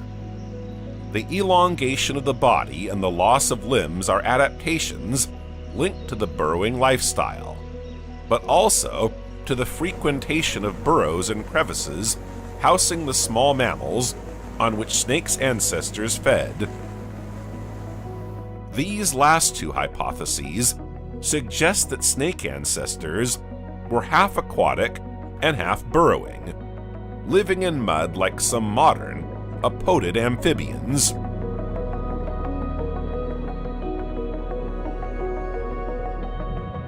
The early stages of snake evolution are still poorly understood. The first complete fossil found is that of Pachyrhachis. 1 meter long, it was serpentine, but also had reduced hind limbs.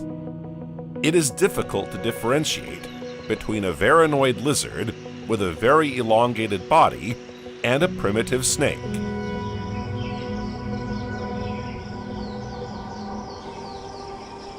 What all present-day snake species have in common is that they have limbless bodies capable of moving on the ground, in the air, and in the air throwing themselves from tree to tree.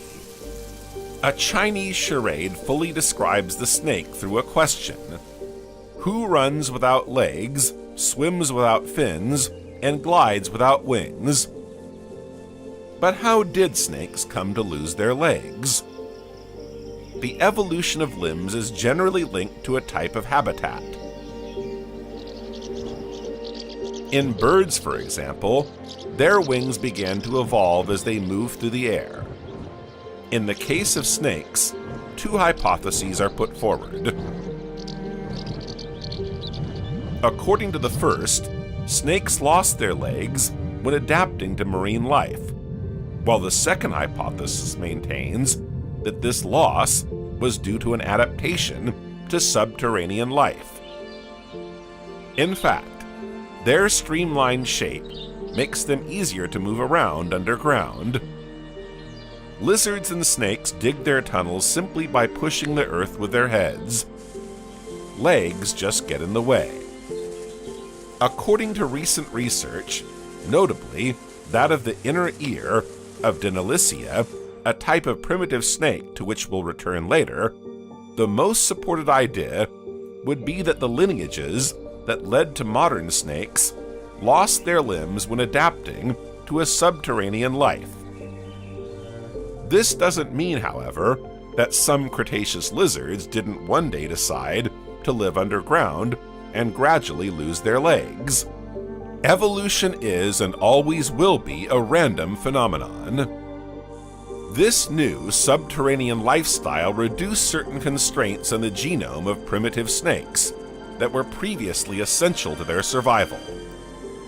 Limbs and trunks were thus able to evolve, as demonstrated by the huge variety of fossilized snake types.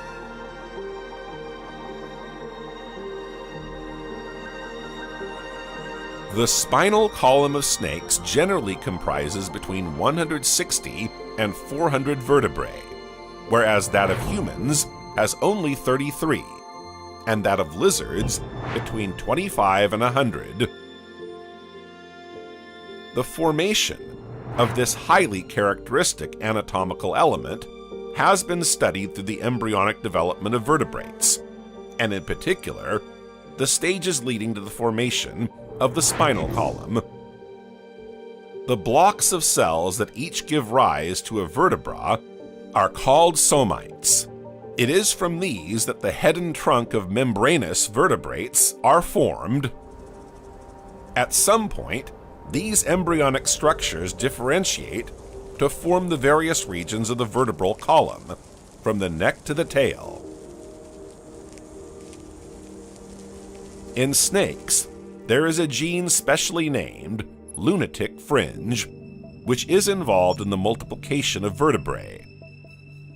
Combined with other genes responsible for somite formation, the lunatic fringe will cluster cells at the caudal end of the embryo.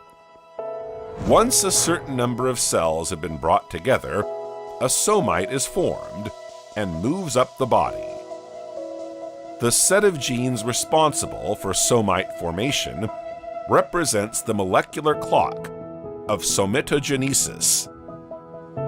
They regularly switch on and off to form somites. If this clock is ticking fast, more somites are produced from the same number of initial cells. And vertebrae aren't the only bones in the body to undergo atypical development in snakes. With the exception of the 3 vertebrae closest to the head and the tail vertebrae, all snakes have ribs. The ribs do not meet along the belly, so they can spread apart when the snake swallows a large prey. This homogeneous spine is thought to be the result of the transformation of the ancestral trunk configuration of ancient legged animals, perhaps even a specialization linked to the loss of legs.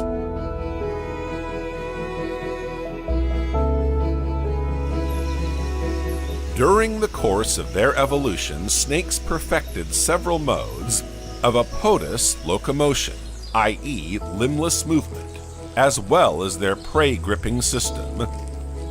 Their evolutionary success is indisputable. Vestiges of pelvic girdles and hind limbs can be seen in the most primitive of today's snakes, such as boas and pythons. These form small projections on either side of the cloaca, but are not used for locomotion. Snakes have adapted their locomotion to a wide variety of environments, which has contributed to their expansion. New joints between the vertebrae have appeared, and the intercostal and skin muscles have become specialized.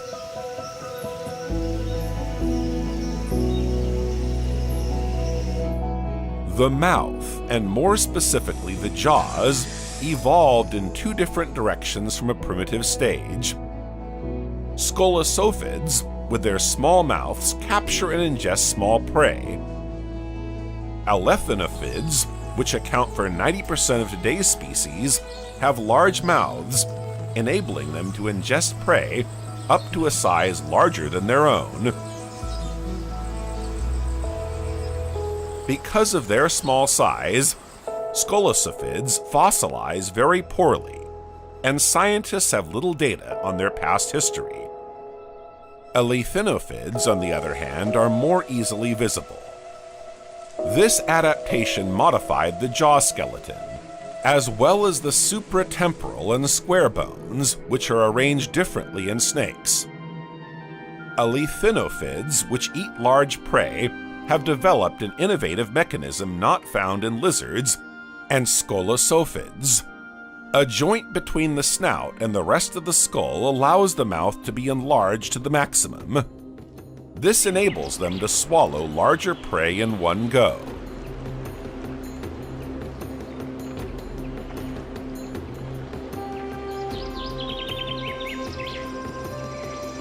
The evolution of lizards and the appearance of the first primitive snakes began during the Mesozoic era. This era is divided into 3 periods: the Triassic, the Jurassic, and the Cretaceous. We are in the Triassic, just after the Great Permian extinction, the planet is empty. Some 90% of all life forms, both terrestrial and marine, have disappeared forever as a result of the catastrophe that caused the mass extinction. It was against this backdrop that the Triassic period began. The Earth stretches out like a vast virgin surface, waiting to be conquered. During the previous era, all the continents subjected to tectonic forces had coalesced into a supercontinent called Pangea. Pangea is surrounded by a vast ocean called Panthalassa, which contains all the seas. At the center of Pangea lies a totally isolated Paleocean called Thetis. Pangea is generally warm. No ice caps are in place to cool the planet. The coast is humidified by the ocean, while the interior remains dry. The Hercynian mountain range formed by the collision of Laurasia and Proto-Gondwana influences the climate of the supercontinent. The height of the mountains blocks clouds and causes precipitation. As a result, the climate on either side of the Hercynian chain is very different. It can be hot and humid due to cloud-driven rainfall, or hot and dry, since no clouds reach that side of the range, resulting in no precipitation at all. Fauna and flora thrive best on the northern slopes of the Hercynian chain. Rainfall is conducive to the development of vegetation, which in turn attracts animals.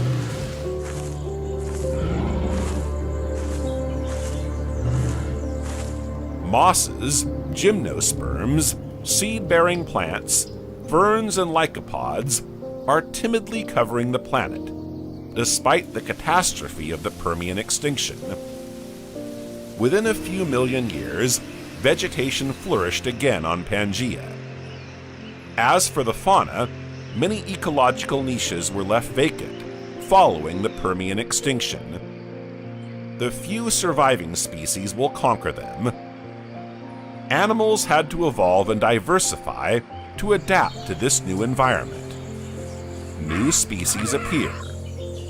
In the oceans, life returns to normal. Within a few thousand years, life was once again abundant. Marine reptiles take off. All this marine fauna remains essentially coastal. Only when Pangea had fragmented would it colonize the open sea.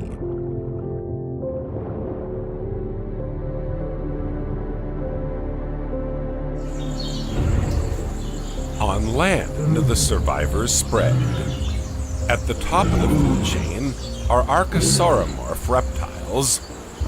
Some of these gave rise to the archosaurs, followed by the first pterosaurs, insect-eating flying reptiles. The archosaur line also produced the first crocodiliforms, which gave rise to the future crocodilians, and then the first dinosaurs. During the Triassic period, dinosaurs were not yet the giants we know today. One of the largest and most widespread Triassic dinosaurs is Plateosaurus. The largest specimens are around 10 meters long.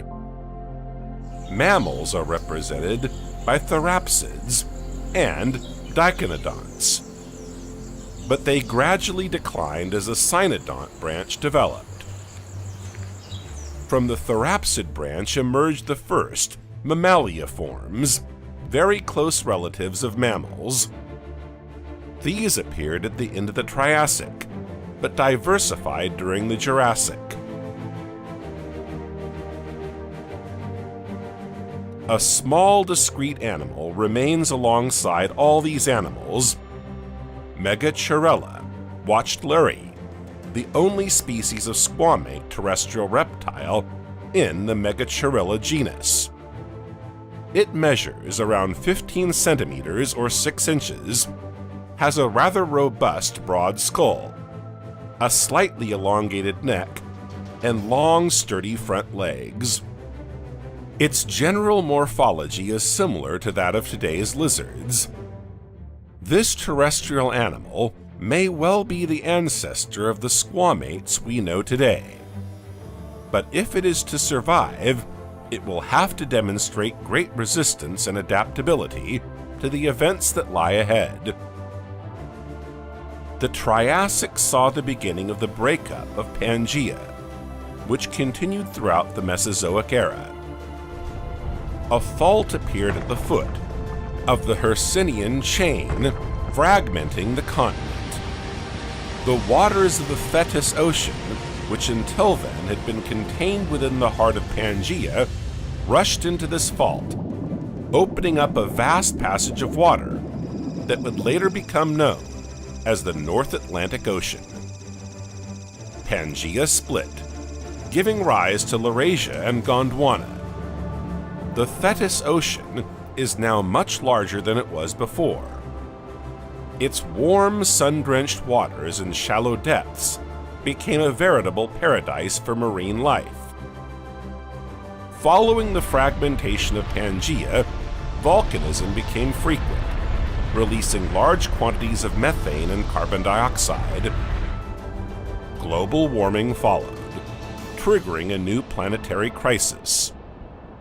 80% of marine and terrestrial species combined disappeared. The Jurassic period opens on an unhappy Earth, depopulated of many species. On land and in the oceans, it was a veritable hecatomb. Nevertheless, the climate remained stable, allowing marine and terrestrial flora and fauna to thrive. And as in all mass extinction tragedies, the ecological niches left vacant will soon be occupied by newcomers.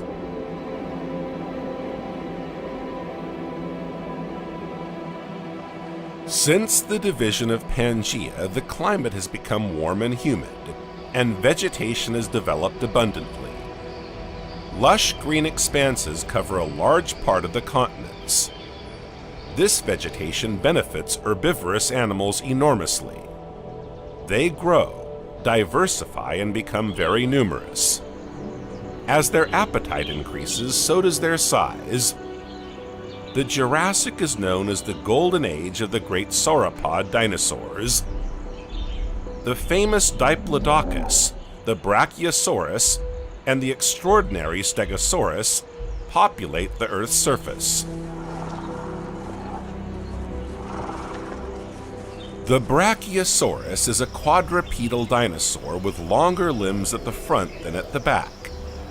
Its femur alone is larger than a man's, measuring over 2 meters or 7 feet. Its immensely long neck is made up of a dozen vertebrae, each measuring up to 70 centimeters or 28 inches. It is particularly well suited to grazing on the leaves of tall plants. Its head can tower 13 meters or 43 feet above the ground, and its mass is around 20 tons. Brachiosaurus has crenulated teeth, whose flattened shape is particularly well suited to crushing plants.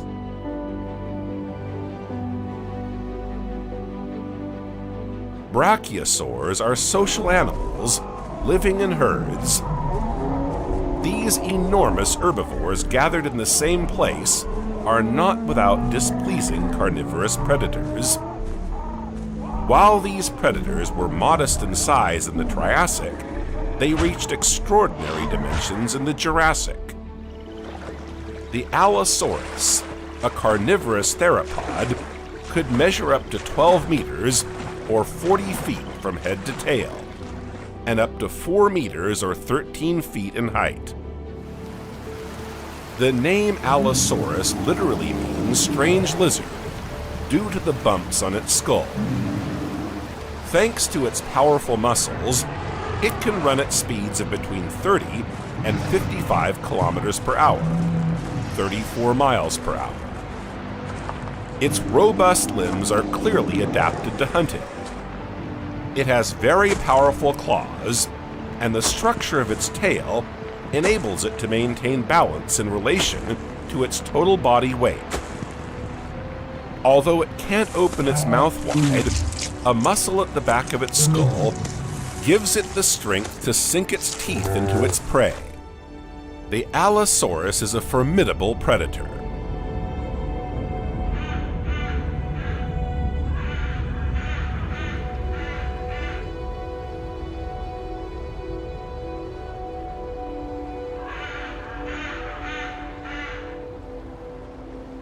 A new fauna now colonizes the air. Until now, only flying insects have roamed the skies. Now, many reptiles have joined them and are discovering the advantages of this precious food source. Dimorphodon and Rhamphorhynchus are true flying predators.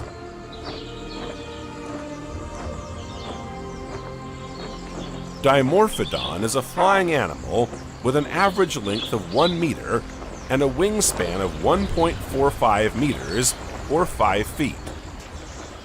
Its body structure is fairly primitive, with a very small skull and short wings. The first phalanx of its wing finger is only slightly longer than its lower arm. Its neck, though small, is very flexible. Its wings, proportionately short in relation to its body, make it a poor flyer. As a result, it flies for short periods, as it is unable to travel long distances. A discreet little animal, it takes advantage of the abundance of vegetation. He's trying to make his way through all the clutter.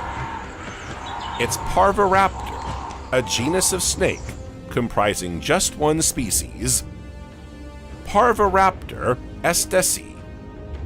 15 centimeters or 6 inches long, it has vestigial limbs showing that it was still in a transitional phase between lizards and snakes.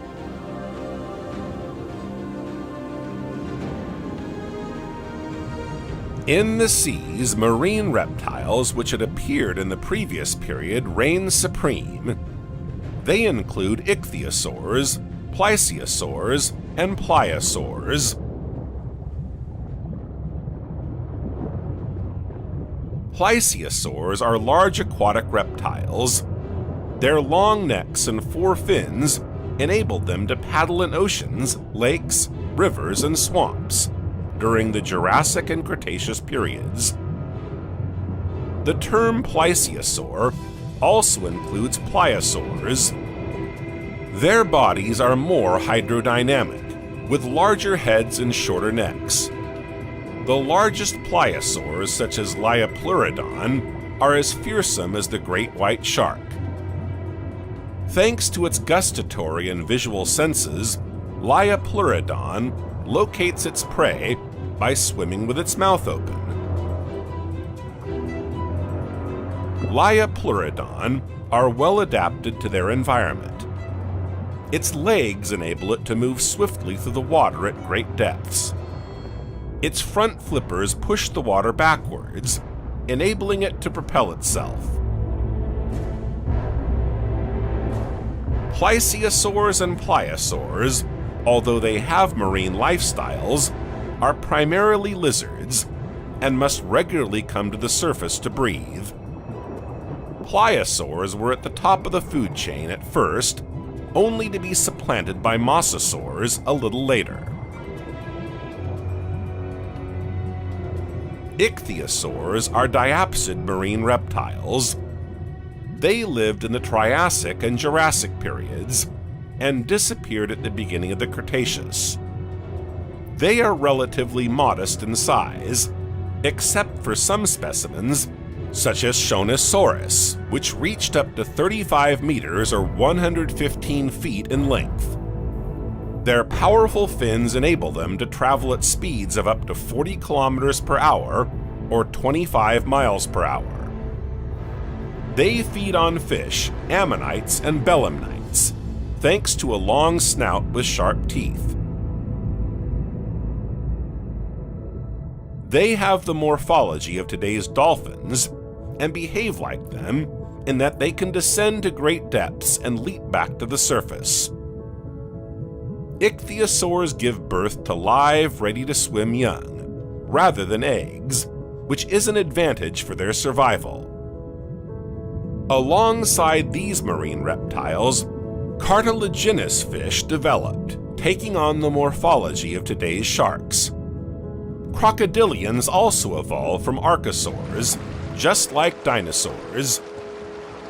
Several lineages of dinosaurs appeared during the Jurassic, surviving for the next 150 million years. The most important development was the appearance of the first birds.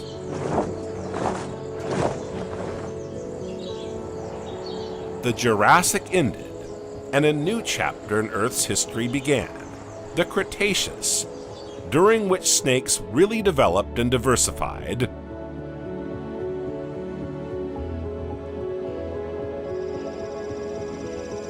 In the Cretaceous, Pangea is now divided into Laurasia to the north and Gondwana to the south. Laurasia also split into two parts. The North Atlantic Ocean appears, and the southeastern part is about to open up. Seen from the sky, the Earth begins to look somewhat familiar. The Earth still has no ice caps. The climate is generally warm.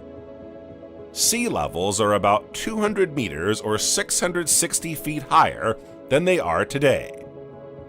Flora and fauna continue to evolve. Dinosaurs are the dominant animal group with the largest body sizes. They diversify and new groups appear, while others become extinct. Among them, the Tyrannosaurus appeared at the very end of the period.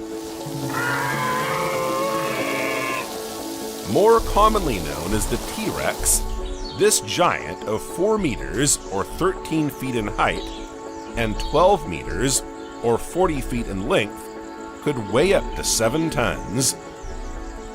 This bipedal super predator was at the top of the food chain, feeding on large herbivores. That's not going to stop the snakes from getting bigger and bigger in this environment that's so favorable to them. Flowering plants, the angiosperms, make their appearance.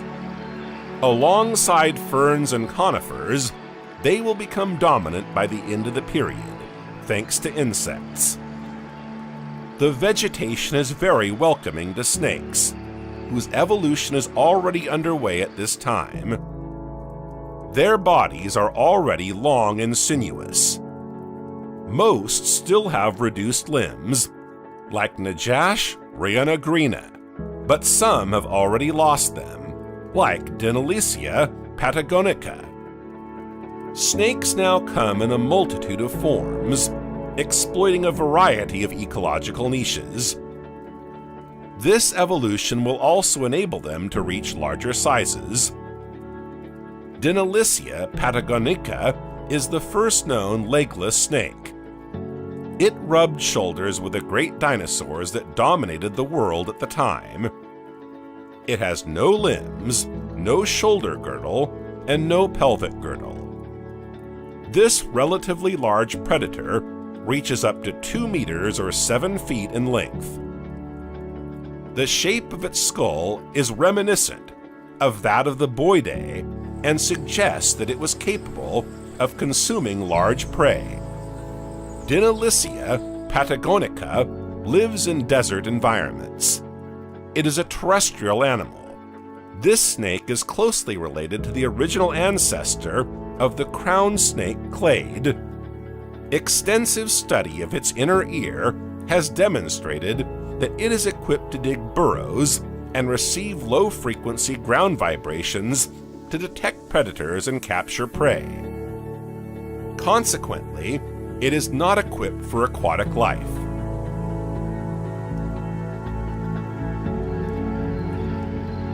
There are significant differences between the vestibules of terrestrial burrowing specialists, those of non-burrowing terrestrial generalists, and those of aquatic forms.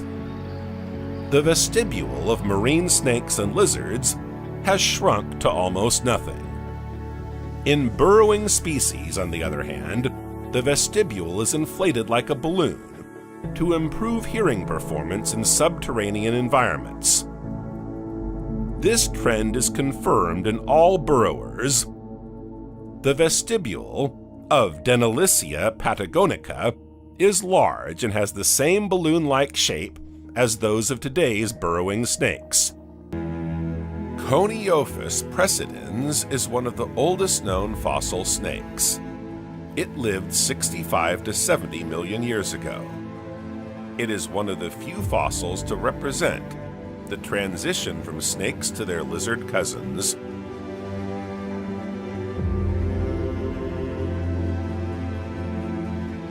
Coniophis precedens lives in a floodplain environment and lacks adaptations for aquatic locomotion. This discovery suggests that creeping reptiles are terrestrial rather than aquatic in origin. It is small in stature, small in legs, and has a spine that reveals burrowing characteristics. Its jaws are more rigid and articulated than those of its modern cousins, but should already have enabled it to swallow large prey. It was at the end of the Cretaceous period that the Boidae appeared, dominating the world of snakes, especially in Europe and North America.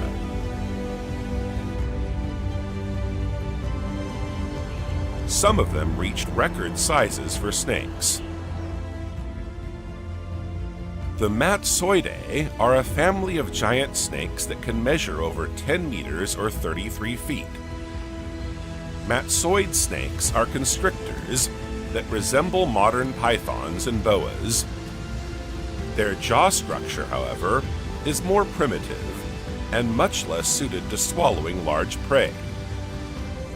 Members of this family have specific characteristics, such as the presence of a pituitary gland in the anterior part of the trunk, or the fact that the middle and posterior vertebrae of the trunk have a moderately or well-developed hemal keel. Among the Matsoidae, during the Cretaceous period, we find the genus Matsoia. It is represented by several species, the largest of which measures 10 meters or 33 feet in length.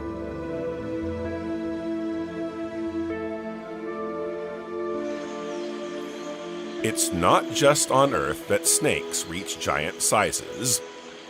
Another family related to the Boidae, the Paleophidae, represented by Paleophis, also reaches lengths of around 10 meters.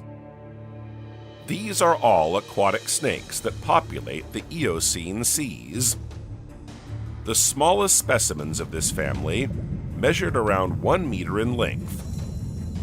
Studies of Paleophis vertebrae reveal a high degree of vascularization. This suggests that the specimens had a much faster metabolism and growth rate than modern snakes. Eupodophis is a genus of marine snake that lived around 90 million years ago. It is rather modest in size, measuring 85 centimeters or 34 inches long, but has 2 small legs at the back, making it a transitional specimen between lizards and limbless snakes. The known species is called Eupodophis discoense. Its body ends in a short paddle-shaped tail. Its vertebrae and ribs are thickened as a result of its aquatic lifestyle. The pelvic bones are small and weakly attached to each other. Eupodophis discoense has hind limbs that, although small, are anatomically comparable to those of modern land lizards. These marine snakes share the aquatic environment with other marine reptiles. While the ichthyosaurs are becoming extinct, as yet unexplained, a new group is emerging, the mosasaurids. The mosasaur was a marine reptile that dominated the oceans at the end of the Cretaceous. With its crocodile-like appearance, it boasts heavy oval jaws. It can reach lengths of around 15 meters or 50 feet. Despite its large eyes, it has poor vision and olfactory senses. It has sharp teeth that enable it to cut up its prey so that it can eat it more easily, since its slender jaw means it can't swallow it all at once. Its scales are smooth and dark, and it has a fin at the end of its tail.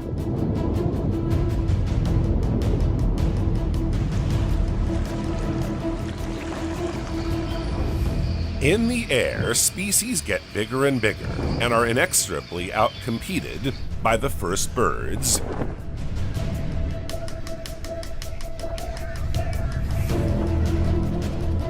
Even on land, the race for gigantism is still on, and snakes, though massive, must be wary of new predators in the air. The skies are now dominated by animals with wingspans of up to 15 meters or 50 feet. Such as the Quetzalcoatlus. Quetzalcoatlus cohabitated with dinosaurs and is the largest flying creature ever to have existed. Its name literally means feathered serpent. This type of flying reptile belongs to the pterosaur group. Because of its size, it can be compared to a giraffe when on the ground. It averages 11 meters or 36 feet in length and weighs up to 200 kilograms or 440 pounds.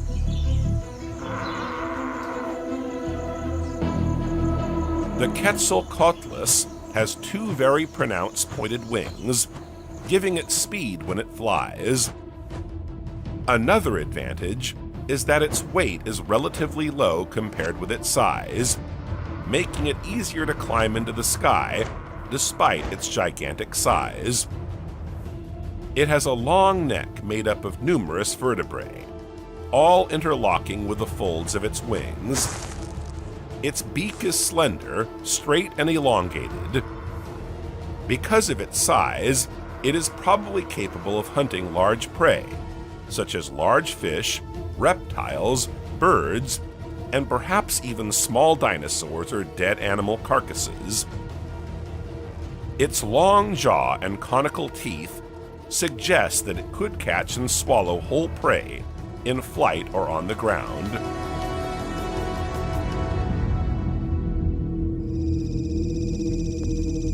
The Cretaceous period came to an end with the fifth and last of the mass extinctions.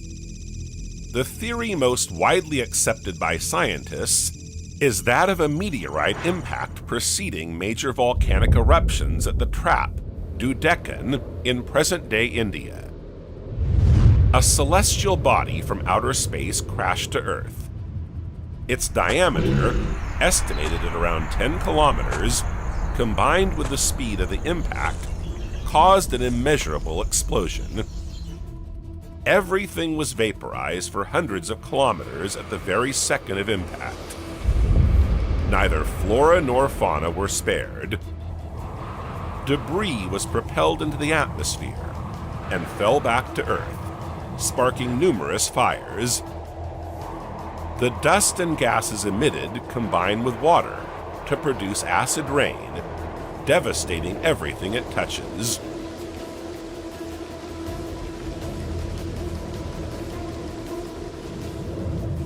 In the seas, the plankton that form the basis of the food chain are wiped out. Dust in the atmosphere blocks out sunlight, plunging the Earth into a permanent night. As a result, temperatures plummet. Survivors are small animals with less need for food. The animals try to adapt as best they can to the new environment created by the catastrophe. Temperatures drop. Reptiles, which are cold-blooded animals, prolong their fasting and manage to survive. Other small omnivorous animals managed to adapt to the catastrophe and underwent a major evolutionary radiation, Mammals.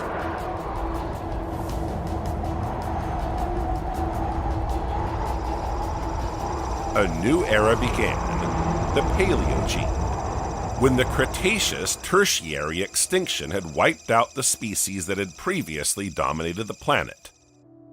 A new age begins, the age of mammals, but not only. The surviving fauna will spread and diversify. Mammals that had hitherto lived in the shadow of the dinosaurs will become the planet's dominant group. The non-avian dinosaurs have all disappeared. Avian dinosaurs will continue to evolve and become the birds we know today. Flying reptiles and marine reptiles are no more. In the oceans, the situation is catastrophic. The majority of large predators have not survived, and fish will be able to take advantage of the ecological niches left vacant. The great reptiles have disappeared, but at the same time, other animals have managed to survive. Turtles, lizards, snakes, and crocodiles continue to evolve more serenely.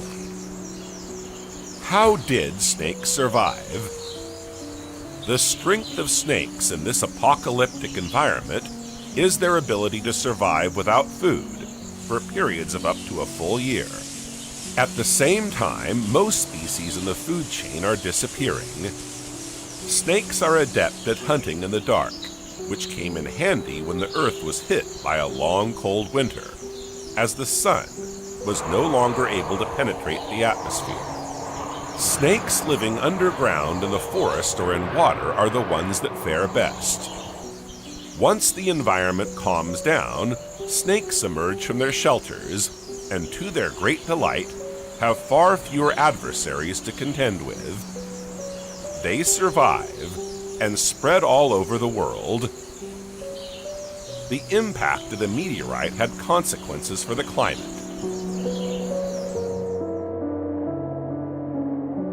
The clouds of ash and particles that spread through the atmosphere on impact are said to have spread across the entire planet, enveloping parts of the Earth in total darkness for over 700 days. Temperatures dropped considerably for several decades, from an average of 30 degrees Celsius or 86 degrees Fahrenheit before the impact to 3 degrees Celsius or 37 degrees Fahrenheit in the years that followed. Then, over the next 1,000 years, the climate becomes tropical again. Temperatures rise again. The Earth now has many land masses. North America and Africa gradually saw their inland seas shrink. Shoals emerge and continental surfaces expand. India moves northwards, breaking away from Madagascar. Australia breaks away from Antarctica.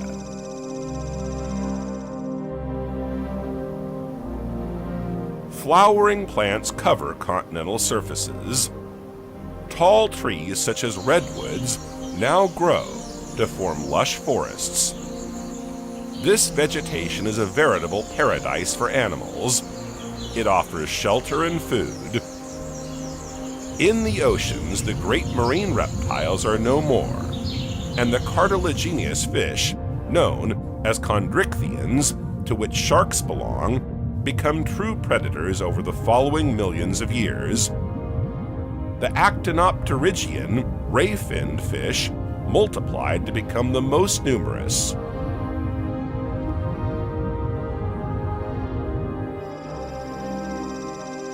During the Paleocene and Eocene, the Earth underwent a widespread warming episode.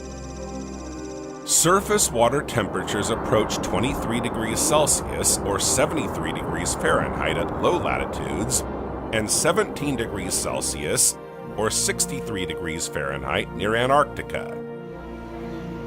In addition to this generalized warming, a crisis occurred during the transition from the Paleocene to the Eocene, 56 million years ago.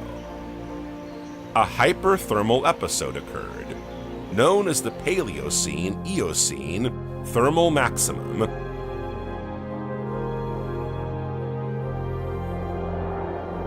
This event could be explained by a strong release of methane into the atmosphere, caused by the thermal destabilization of methane hydrates present in marine sediments. The temperature of the deep ocean rose by 4 to 6 degrees Celsius, an increase of 11 degrees Fahrenheit. The Arctic zone reaches temperatures in excess of 20 degrees Celsius, or 68 degrees Fahrenheit, to the extent that tropical species of phytoplankton thrive there. The Paleocene-Eocene thermal maximum caused a major disruption of the carbon cycle. A biological crisis ensued, leading to the extinction of 30 to 50% of the microorganisms living on the ocean floor. However, other organisms also benefited. As temperatures rise, the environment changes completely. Pollen fossils of ferns and palms were discovered during drilling at a depth of 1 kilometer in Antarctica, along with fossils of crocodile ancestors. Fossils corresponding to a mangrove forest also remain at today's North Pole. The main orders of modern mammals appear at this time, but it was the cold-blooded reptiles that most benefited from this warming. Snakes need high temperatures to remain active. Average temperatures of between 30 and 34 degrees Celsius, or 86 degrees Fahrenheit, combined with a humid tropical environment, have enabled some snakes to reach extraordinary dimensions. Although they were already reaching impressive sizes by the end of the Cretaceous, the absence of oversized dinosaurs allowed them to continue to develop and grow even larger.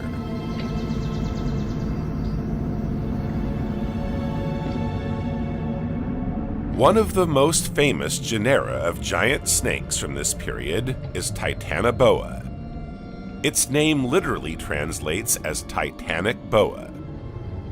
The only known species today is Titanoboa cerrejonensis.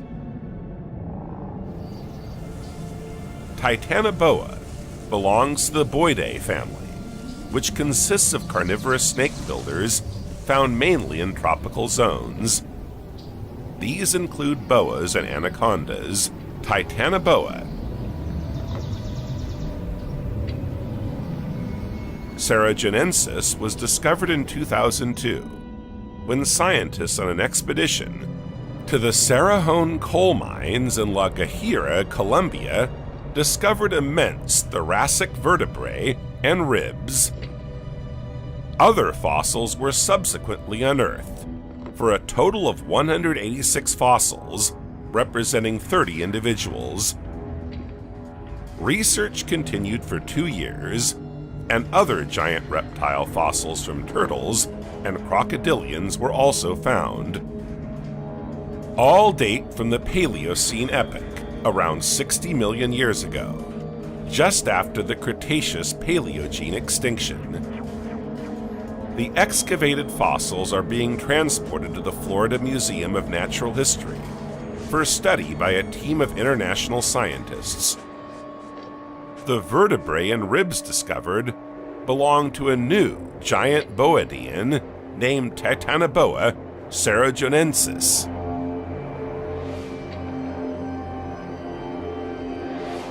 In 2011, a second expedition will be carried out in the same region to further investigate Titanoboa. 3 disarticulated skulls and parts of the mandible associated with the partial axial skeletons were discovered.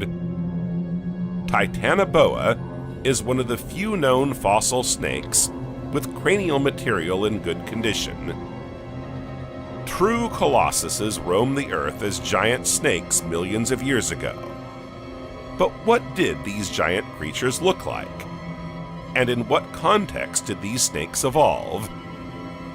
How did they evolve to such massive proportions?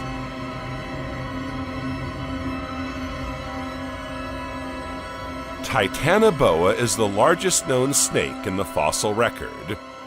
In boids, the increase in body size is due to larger vertebrae rather than an increase in the number of bones making up the skeleton.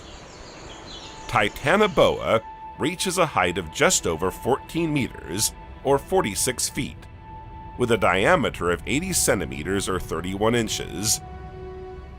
It weighed around 1,500 kilograms, or 3,300 pounds, 4 times heavier than today's largest snake. Its skull measures 40 centimeters or 16 inches, and a modern man could stand upright in its open mouth. Titanoboa far exceeds the largest snakes on Earth today, from the green anaconda to the reticulated python, and even Gigantophis.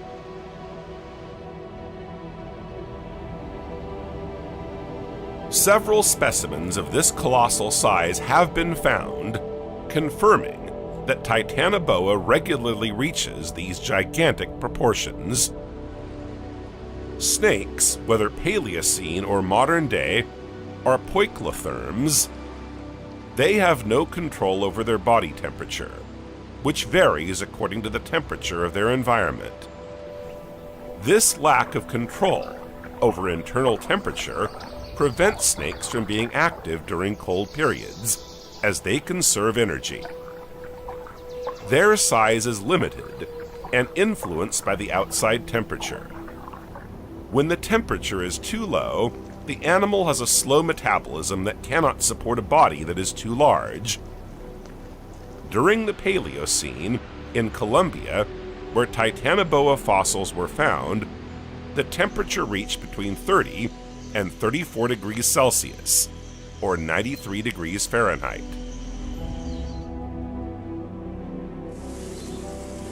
Titanoboa is so enormous that it cannot support its own weight on land. It is an aquatic animal. It lives close to fast-flowing rivers, where freshwater turtles and crocodiles make up a large part of its diet. It thrives in the equatorial rainforest, where it can find plenty of food. One of Titanoboa's famous meals is Sarajonosuchus.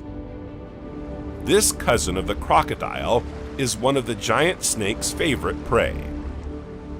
Its fossil has also been found in the Cerrejón Formation in Colombia, where Titanoboa's remains were found. Unlike Titanoboa, Sarajonosuchus is a small specimen. It is a crocodiliform that belongs to the group of modern-day crocodilians. Like Titanoboa, it thrives in a neotropical equatorial forest environment. While the evolution of reptiles tends toward gigantism, this one sticks to a rather reduced size. What's more, unlike its crocodile cousins with their long claw-like snouts, specialized in catching prey, Sarajonosuchus has a short, broad snout. Its diet consists mainly of amphibians, small reptiles, and mammals. Some scientists believe it is adapted by tapping into food sources that don't attract the other giant species it comes into contact with. Sarajonosuchus is easy prey because of its small size, and it must also beware of carbonemes. This giant freshwater turtle measures around 2.5 meters or 8 feet in length, including 1.8 meters or 6 feet for its carapace alone. Carbonemes has an omnivorous diet. Its strong jaws and imposing size enable it to attack medium-sized crocodiles. While Titanoboa made its home in the part of the world that corresponds to present-day Colombia, giant snakes of the Madsoidae family remain on other continents.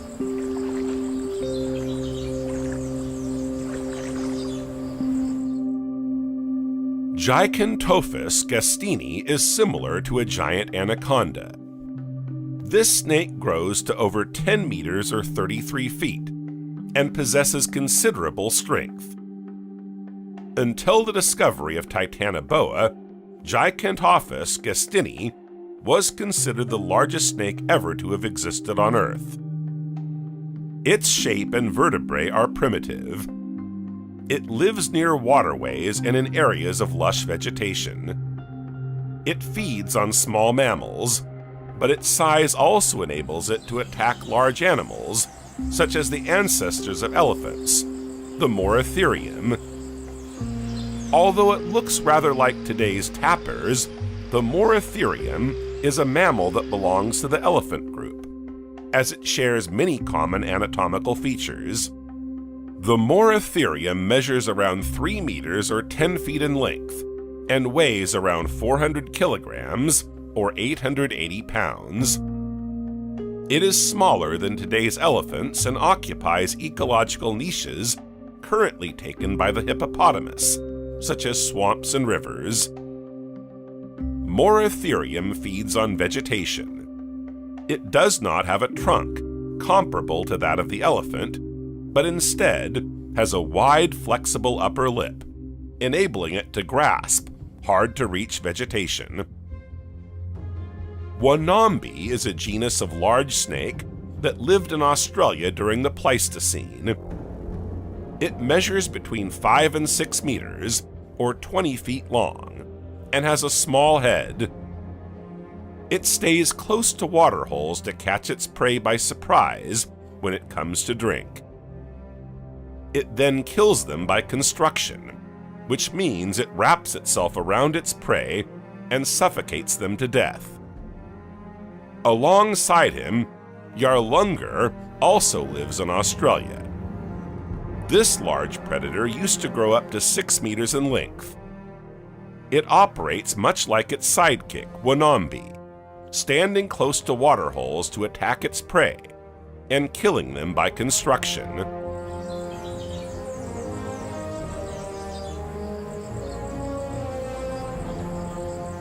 Other giants live alongside Wanambi and Yarlungar. Megalania prissa is a giant monitor that lives in Australia. It thrives in warm, dry areas, grasslands, savannas, and lowland rainforests. Its dimensions are impressive. It reaches lengths of 5 to 7 meters, or 23 feet, and weighs over a ton. It is one of the super predators of our time. Its morphology is reminiscent of today's Komodo dragon, only more massive. It wears a dark green, gray, or black color to remain inconspicuous in its environment and discreetly approach its prey. Its skin is reinforced with plates of small bones called osteoderms, forming a kind of chain mail. Its name has a Greek meaning gigantic wanderer. Thanks to its large size, it is not afraid to attack equally oversized prey. It has a long tail, which it can use in its attacks.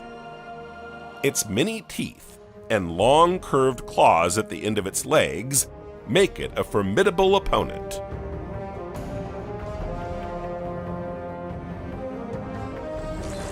Giant snakes, as they appeared in earlier eras, no longer exist in our modern world. The circumstances of their disappearance remain a mystery. But what we do know is that while they may have some major advantages, their main weakness is their dependence on the climate. These creatures are dependent on the liquid element, ambient humidity, and high temperatures prevailing on Earth at the time. As soon as cooling and drying affect their environment, these giants are condemned to extinction. This extreme dependence on their environment and their low adaptive flexibility compared to other species proved fatal. However, the snake suborder has not disappeared altogether. They are just smaller in size. Even if a few specimens stand out for their length or weight, they don't surpass our famous Titanoboa.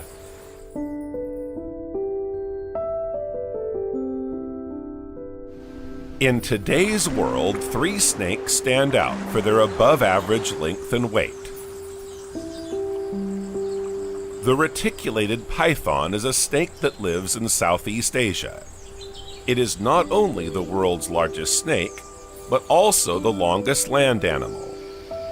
It can reach up to 10 meters or 33 feet and weigh up to 140 kilograms or 310 pounds. It thrives in tropical rainforests and swamps. The reticulated python is an excellent swimmer that also enjoys aquatic areas. It is capable of eating large animals such as monkeys or wild pigs, but is also content with small mammals such as rabbits or rats or birds. Just behind the reticulated python, on the podium of longest snakes, comes the green anaconda at 8.5 meters or 28 feet in length. Despite its second place, it has nothing to envy the reticulated python, since it surpasses it in weight and can reach up to 200 kilograms or 440 pounds. Female specimens are heavier than males. The green anaconda is a constrictor snake with a predominantly aquatic lifestyle. It can remain in the water for 10 to 20 minutes without breathing. It hunts at night, leaving only its eyes and nostrils above the surface of the water. It thrives in the Amazon rainforest, climbing from tree to tree as the need arises. It is capable of swallowing large mammals such as tapirs and goats.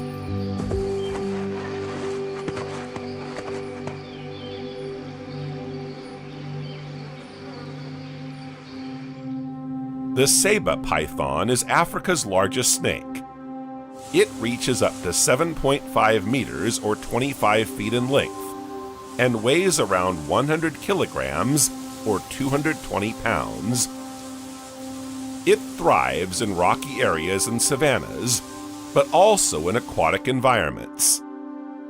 Like the reticulated python and the green anaconda, it feeds on both small and large mammals. It may even prey on hyenas or small crocodiles.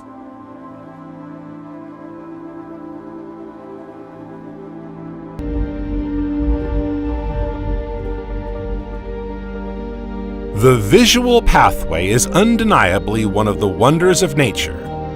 The ability to see near and far, in black and white and in color, while embracing a wide field of vision, certainly represents an evolutionary advantage of remarkable, almost miraculous magnitude. To understand the history of vision, we need to go back in time to explore the theories of eye evolution. Step by step, we understand how this organ is developed over time. Scientists have been divided into 2 camps. On the one hand, there are those who believe that eyes had a polyphylogenetic origin, meaning that the eye would have evolved independently several times in different species. On the other, those who believed in a monophylogenetic theory, asserting that all eyes derive from a common ancestor, and that each eye type had evolved separately according to the specific needs of the organism. According to recent studies, the trend favors the second theory, i.e., the monophylogenetic origin of eyes. Genetic research has revealed that the PAX6 gene, responsible for light detection, is common to all sighted species. The presence of all 3 eye types in mollusks intrinsically suggests a monophylogenetic origin of this visual organ. Exactly how long it took for these developments from a single ancestor species to occur remains unknown.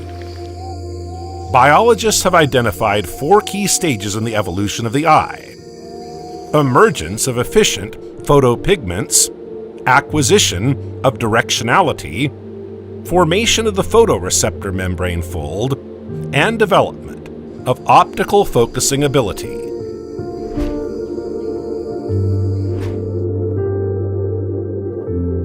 "600 million years ago, the first organisms developed the most primitive visual organ, consisting of a single photoreceptor, composed of 2 distinct chemical substances, a light-sensitive receptor and a pigment.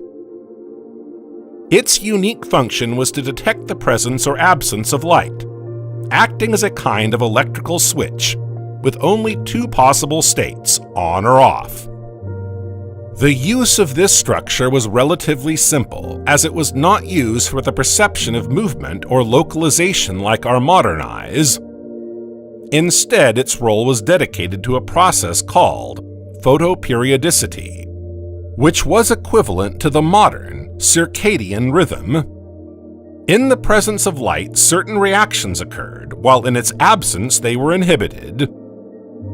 Let's meet a specimen equipped with this very first visual system. This marine animal is very primitive. The hagfish resembles an eel and has no jaws. The hagfish's eyes are very simple and resemble the pineal organs found in non-mammalian vertebrates, especially that they are positioned on either side of its head. Curiously, despite these eyes, the hagfish appears almost blind and reacts very little to light, even when its eyes are removed. It would seem that hagfish eyes aren't really made for vision. In fact, they seem to play a role similar to that of a circadian organ, i.e., they could help it regulate its biological rhythms, like our internal clock.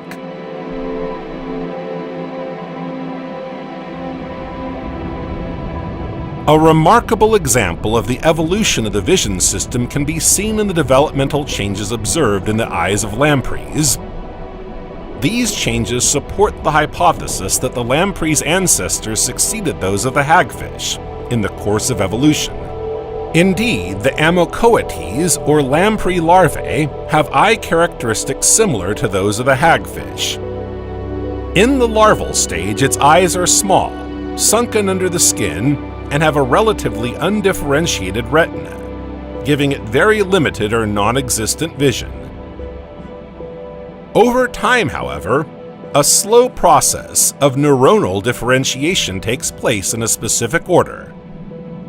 Ganglion cells, followed by amacrine and horizontal cells, then photoreceptors, and finally bipolar cells are formed.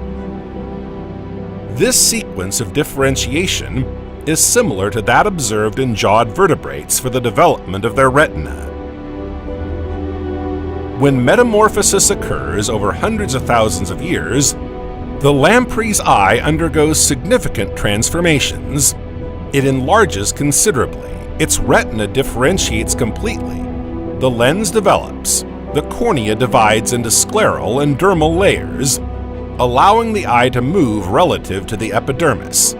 As in jawed fish, extraocular muscles develop, and finally, the eye bursts through the surface to form a visual organ similar to that of vertebrates. The process of eye development in lampreys suggests that these animals have inherited their visual apparatus from a common ancestor they share with hagfish. The existence of a hagfish-like larval eye, which transformed into a vertebrate-like eye in adulthood, supports the idea that lampreys evolved from a common ancestor with hagfish.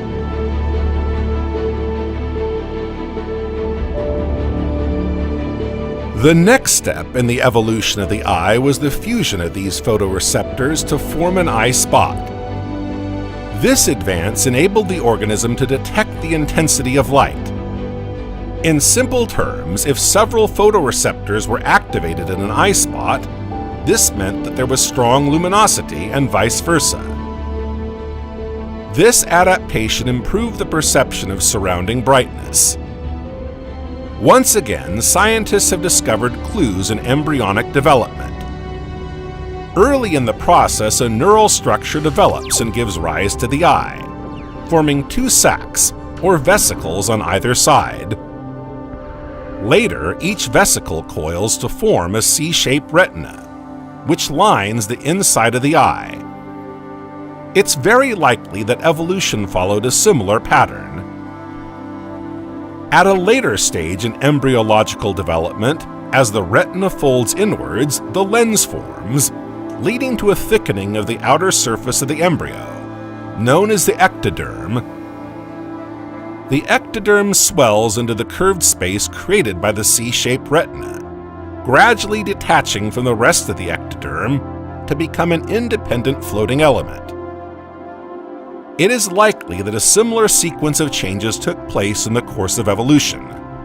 The exact date of this change remains unknown, but in 1994, researchers at Lund University in Sweden demonstrated that the optical components of the eye could evolve relatively rapidly, within the space of 1 million years.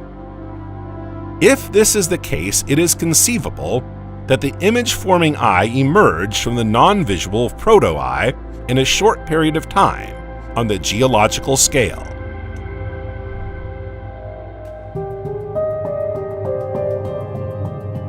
In parallel with the emergence of the eye spot, organisms also developed locomotion mechanisms such as flagella and cilia. These developments led to the need to localize the light source. To fulfill this role, several eye patches fused together to form an eye patch, like a patchwork quilt. These eye patches enabled the organism to roughly locate the light source and orient itself in its direction. By grouping several eye patches together in this way, organisms were able to improve their ability to perceive and move in relation to ambient light. In order to improve localization, the eye patch had to undergo progressive expansion. However, space was an evolutionary constraint. In response to this challenge, nature came up with a solution: the eye cup, also known as the optical cup. The development of the eye cup in vertebrates proceeds as follows. The eyes take shape from evaginations of the developing diencephalon. Depressions known as optic grooves form on either side of the rostral neural plate. As the neural plate folds upwards and inwards to form the neural tube, these growing regions project outwards and are called optic vesicles. When the expanding optic vesicle comes into contact with the surface ectoderm in a specific region called the lens placode, this induces changes in both tissues. The optic vesicle then invaginates to form the optic cup, while the ectoderm undergoes differentiation to form the lens hollow, which later transforms into the lens itself. It is sometimes suggested that the invagination of the optic cup results from the growth of the lens, but observations show that this cannot be the case. In fact, a normal ocular cup and retina can develop in the absence of a lens, indicating that these developmental processes are independent and follow distinct pathways. This adaptation enabled the organism to precisely determine the angle of the incident light beam according to the photoreceptor activated. Thus, the optic cup played an important role in improving the ability to localize the light source, despite the spatial constraints faced by the organism.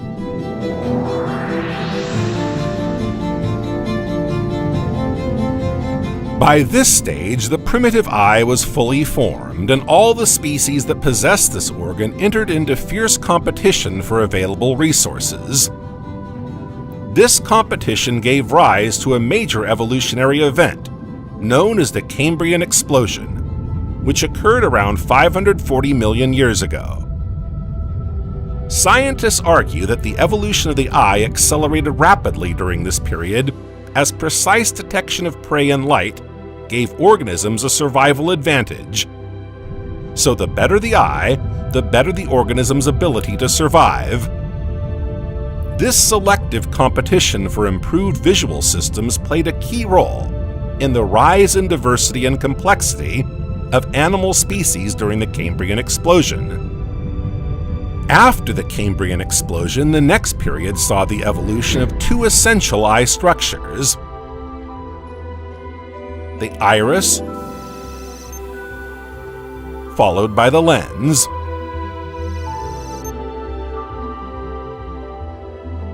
The first step was to isolate the eye from the outside environment, which was achieved by the development of a transparent, epithelial layer, now known as the cornea.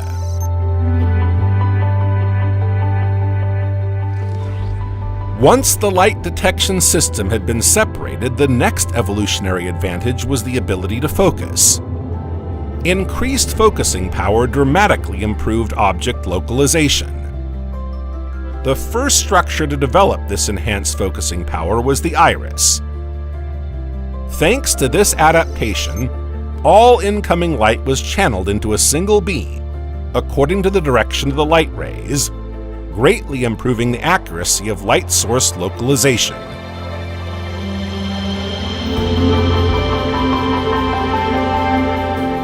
The next major development was the crystalline lens. This lens allowed light rays traveling long distances to focus directly on the retina rather than behind it.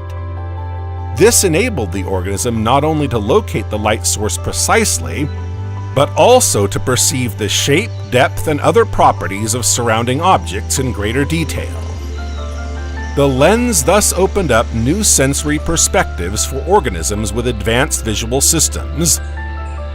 With the advent of the lens to capture light and focus images, the eye acquired a greatly enhanced capacity to gather information. This improvement would have generated selective pressures favoring the emergence of more efficient signal processing in the retina, going beyond the simple connections between photoreceptors and output neurons. To meet this requirement, evolution has modified the cell maturation process so that certain developing cells, instead of becoming ciliary photoreceptors, become retinal bipolar cells, which intercalate between the photoreceptor layer and the output neuron layer. This is why retinal bipolar cells bear a strong resemblance to rod and cone cells, although they lack rhodopsin and are not sensitive to light. Instead, they react to the chemical or neurotransmitter released by the photoreceptors, enabling them to play an essential role in processing visual signals before passing them on to the output neurons. Camera-type eyes offer a wide field of vision, usually around 180 degrees. In practice, however, our brains are limited in their ability to process all the visual information available at any one time, due to the limited number of nerve fibers connecting our eyes to our brains. As a result, we can only sample a fraction of the visual data available. It is likely that the first camera-like eyes faced an even more severe limitation, with probably an even smaller number of nerve fibers. This constraint would have exerted considerable selective pressure in favor of the evolution of muscles to move the eyes. The presence of such muscles must have existed around 500 million years ago, as the arrangement of these muscles in lampreys, whose lineage goes back that far, is almost identical to that of jawed vertebrates, including us humans.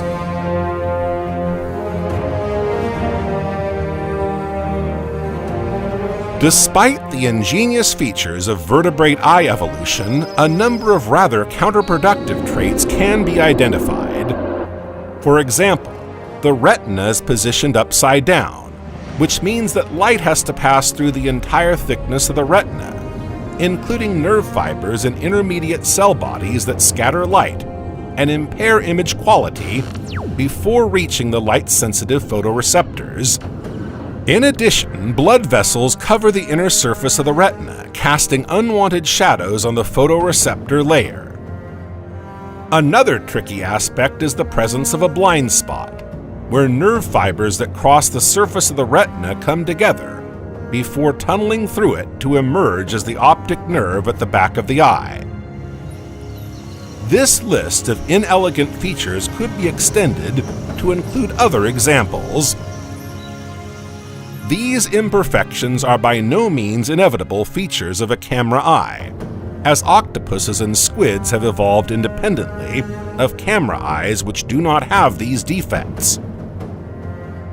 Examining the vertebrate eye in an evolutionary context highlights these seemingly absurd shortcomings as the consequences of an ancient sequence of evolutionary steps, each of which brought advantages to our vertebrate ancestors, long before they developed advanced vision.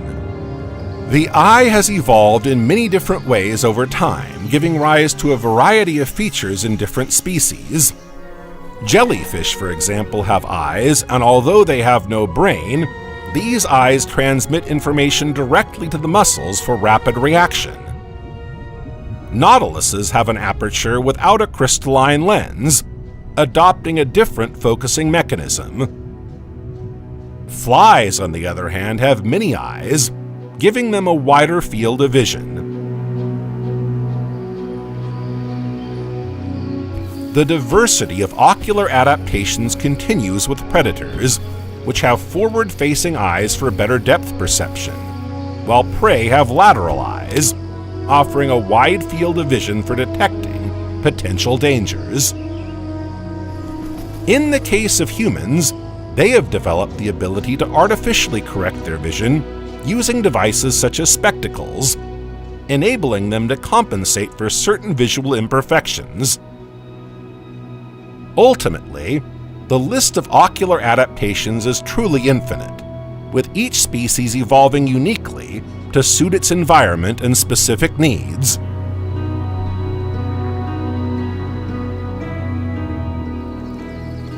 All the auditory organs of today's terrestrial vertebrates, whether reptiles, birds, or mammals, have evolved in completely distinct ways.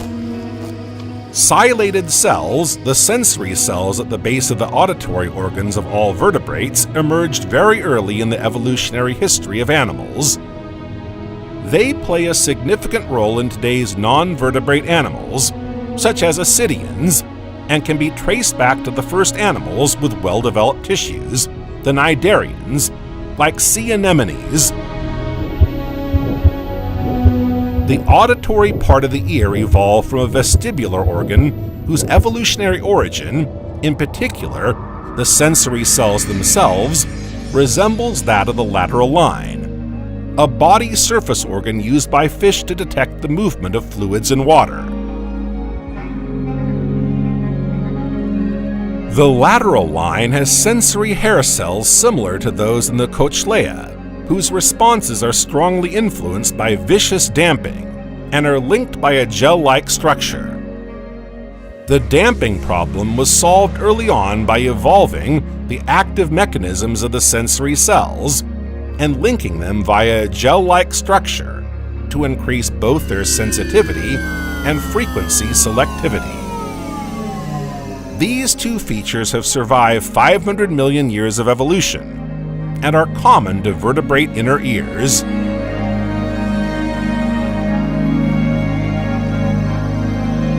During the Carboniferous period, from -359 to -299 million years ago, tetrapod ancestors successfully migrated to terrestrial life, paving the way for further adaptations of existing sensory systems, including hearing, from aquatic to terrestrial life. Thus, over hundreds of millions of years, progressive adjustments were made to these organisms so that they could adapt to higher frequency stimuli, first in an aquatic environment and then in an aerial one. It is assumed that the ancestors of amniote vertebrates had a limited hearing capacity for loud, low-frequency sounds, as they lacked a tympanic middle ear.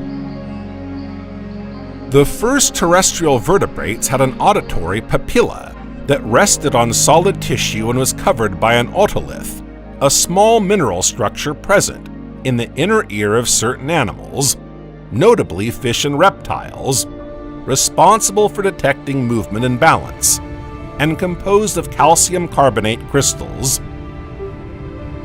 In amphibians, the otolith membrane was replaced by a tectorial lining that contained no otoliths.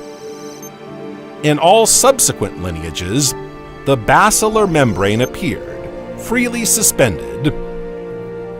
In other lines, the basilar membrane showed some adaptation, with moderate frequency selectivity.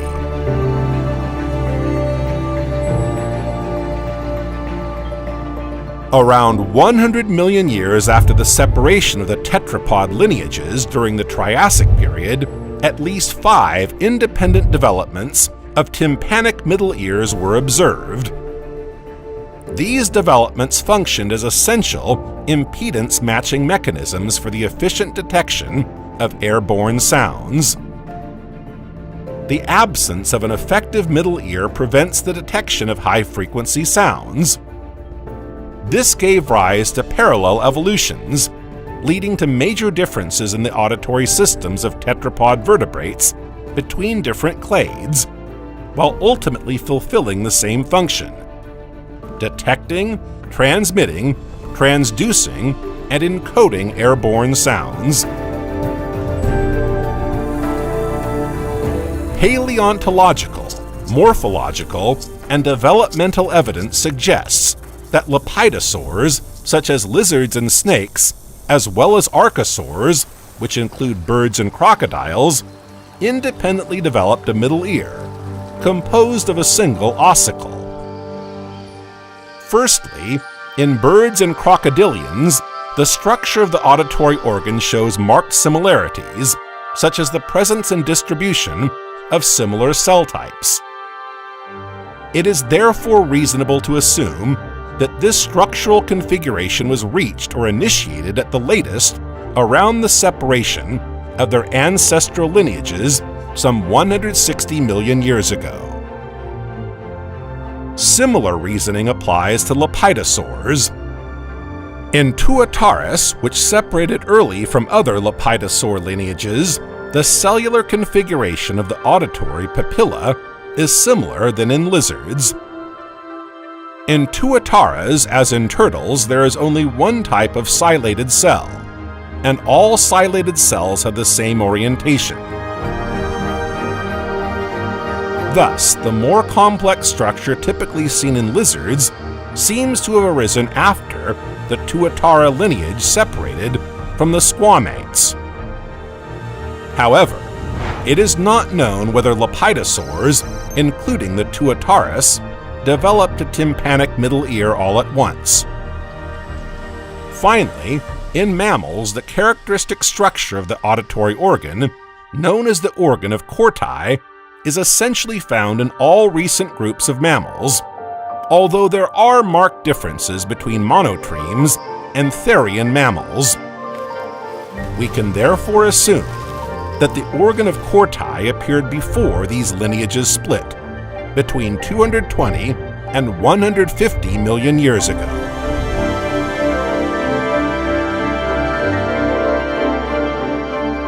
This comparative analysis suggests that the evolution of the tympanic middle ear in each lineage had significant implications for the later development of the auditory organs of the inner ear. The reduction in bone size and the emergence of new configurations to form the tympanic middle ear probably improved not only auditory transmission in general, but especially that of higher frequencies. This new feature undoubtedly exerted additional selection pressures on the auditory organ to enable optimal transduction of information and its transmission to the brain. Over time, the mammalian cochlea evolved specifically in different subgroups. Over the course of several subsequent geological periods, mammals diverged considerably, and although the basic structure of their cochlea was relatively constant, differences in length and various specializations emerged. Not only did cochlea develop huge differences in length, they also developed specific specializations in groups pursuing different strategies for locating prey, using ultrasonic frequencies in the air, such as bats, and high ultrasonic frequencies in the water, such as toothed whales.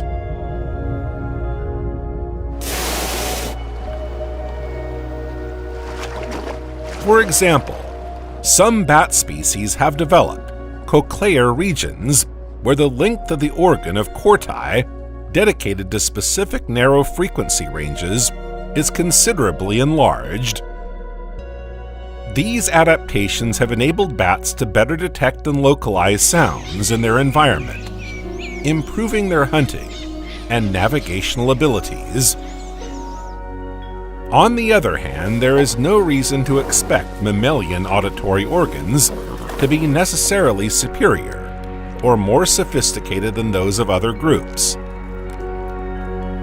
Each present-day vertebrate group has developed an appropriate auditory solution according to the evolutionary pressures dictated by the environment, predator-prey relationships, and intraspecific communication needs.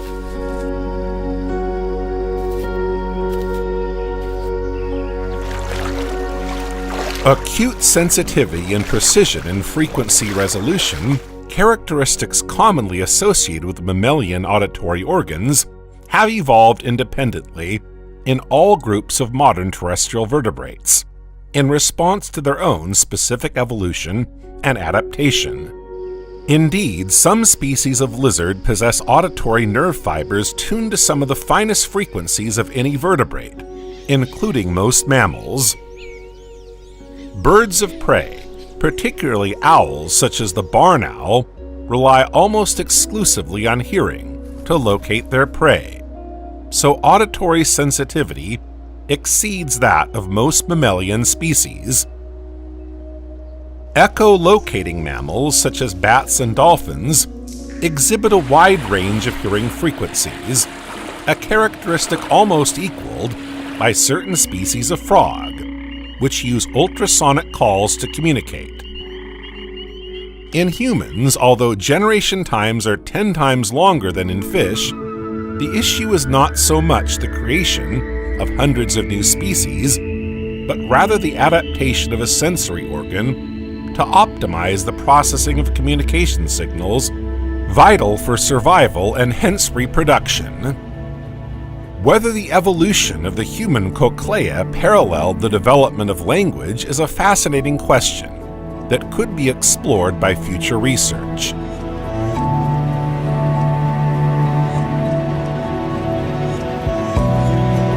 All living cells are irritable to certain chemicals, and this predisposition of cells to be perturbed by chemicals is likely to have led to the eventual evolution of specific receptor proteins to detect chemical signals, and ultimately to specific chemosensory organs and systems, such as the sense of smell. Olfactory capacity, used for chemical communication, is widespread in the majority of living beings belonging to the animal kingdom, enabling the perception and identification of chemical signals. The sensitivity and chemical range of animals' olfactory systems are remarkable, giving them the ability to detect and distinguish between thousands of different odor molecules.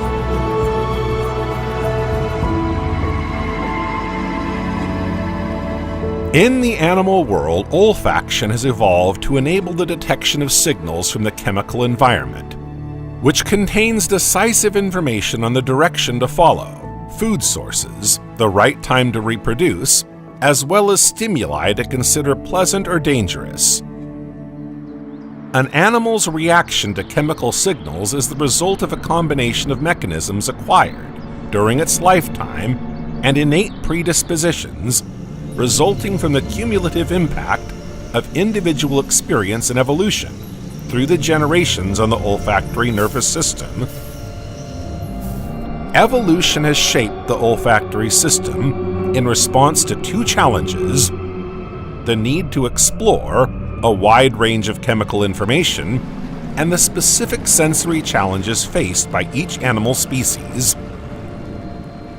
Generally speaking, vertebrates develop an olfactory system that detects odorants and pheromones through their interaction with cell surface receptors specialized on olfactory sensory neurons and organized in dramatic and subtle ways, enabling adaptations in response to major changes in environment and lifestyle, such as the transition from ocean to land and the predominant development of vision.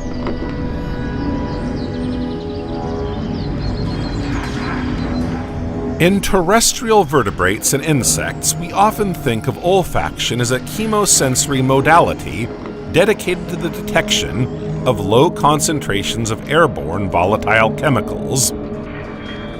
Yet aquatic fish and crustaceans, while not encountering airborne volatile odorants, possess sensory systems anatomically similar to the olfactory systems of terrestrial animals.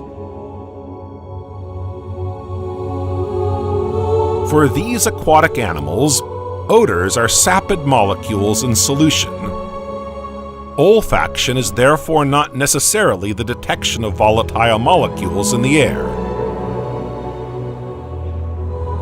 In this context, it has been suggested that during the transition between aquatic and terrestrial environments, new demands emerge for chemosensory systems linked to odor detection. This happened in a remarkable way, as olfactory stimuli evolved from hydrophilic to predominantly hydrophobic and volatile compounds. This transition granted terrestrial vertebrates an evolutionary option to detect volatile water-insoluble odorants.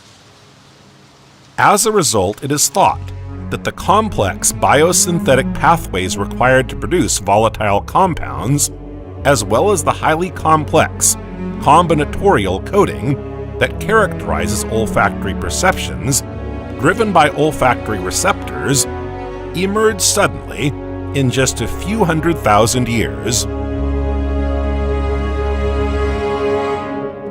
Comparative genomic and phylogenetic studies argue that chemosensory receptors were conserved across aquatic and terrestrial taxa, and that mammalian-like olfactory receptor genes evolved in marine environments before the first vertebrates appeared.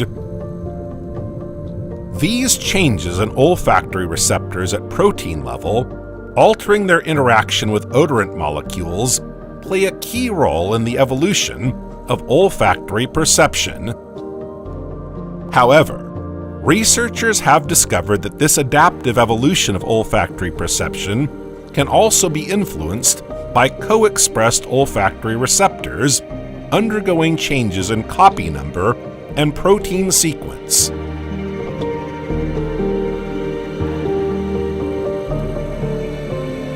Selection also acts on individual olfactory receptor families or subfamilies, favoring specialized adaptation or facilitating chemical communication between members of the same species. Finally, genetic variation among the thousands of unique olfactory receptor genes can lead to behavioral modifications in response to specific chemical signals.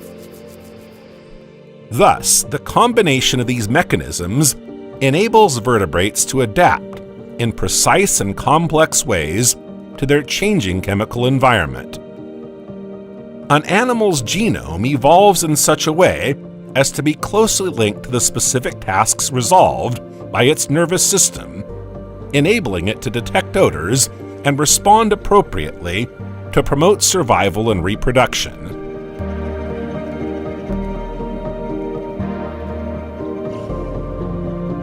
Recent studies have revealed the presence of ancestral versions of synaptic genes involved in fundamental neuronal communication in various organisms without a nervous system, suggesting a progressive evolution of olfaction.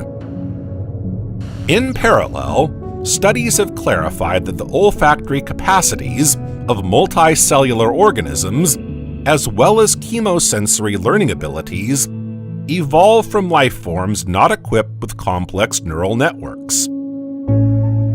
In particular, prokaryotes have been proposed as model systems for understanding the evolution of olfactory systems in higher organisms.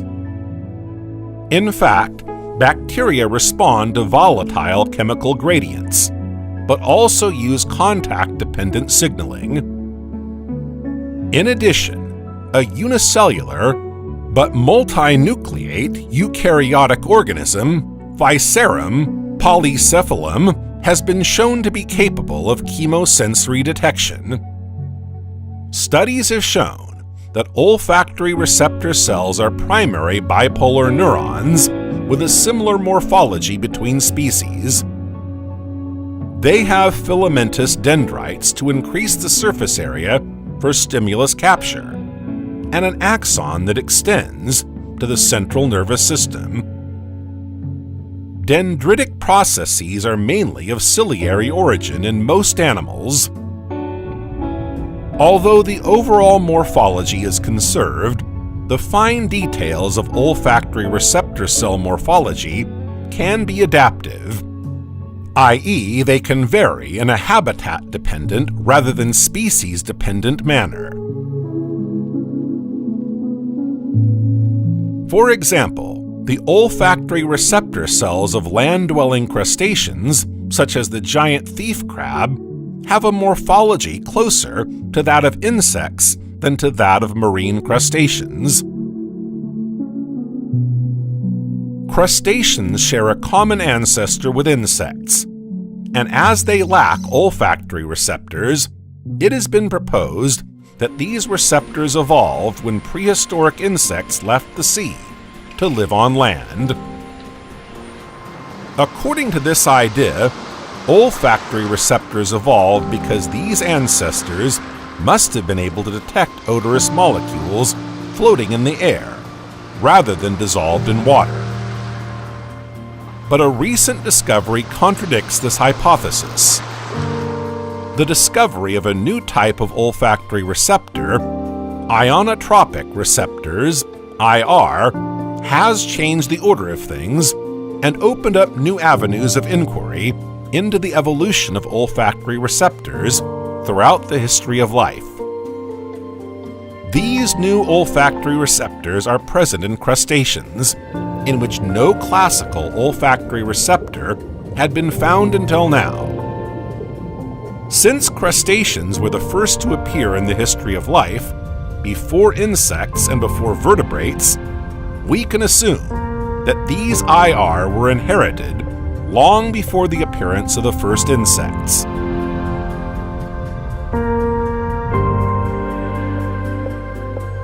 During development, the olfactory system takes shape from the olfactory placodes, specialized regions of the anterior ectoderm that share cellular and molecular characteristics with other placodes involved in the development of various cranial senses. Certain cell types of the olfactory system preceded the appearance of vertebrates, as did certain mechanisms involved in placode formation. It is likely that these two elements were already interconnected in the common ancestor of vertebrates and tunicates. In vertebrate ancestors, this system evolved into a more complex organ system, integrating additional tissues and specific morphogenetic processes to develop distinct olfactory components. Subsequently, the ancestral placode divided to give rise to the paired olfactory organs characteristic of most modern vertebrates. Thus, a major olfactory adaptation occurred along the amphibian and terrestrial branches of the vertebrate tree, resulting in the formation of distinct, neuroanatomical structures expressing more recently derived olfactory receptors. Aquatic vertebrates such as fish and amphibians have an olfactory system similar to that of terrestrial vertebrates, but specialize for the detection of chemicals present in water rather than air. Insects, on the other hand, have a well-defined system in their antennae for detecting airborne chemicals, generally referred to as the olfactory system. However, this system is evolving convergently, independently of vertebrates, to perform this function.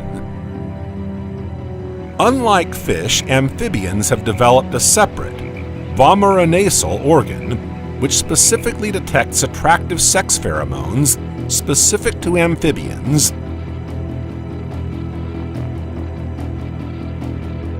In addition, they possess an air-filled main olfactory epithelium, which expresses a vast repertoire of novel Class II olfactory receptors that have acquired a role in innate reproductive behaviors. These observations suggest that odor interpretation depends not only on the odorant molecules detected, or ligands, but also on the developmental identities and specialized sensory pathways of the cells that detect these odors.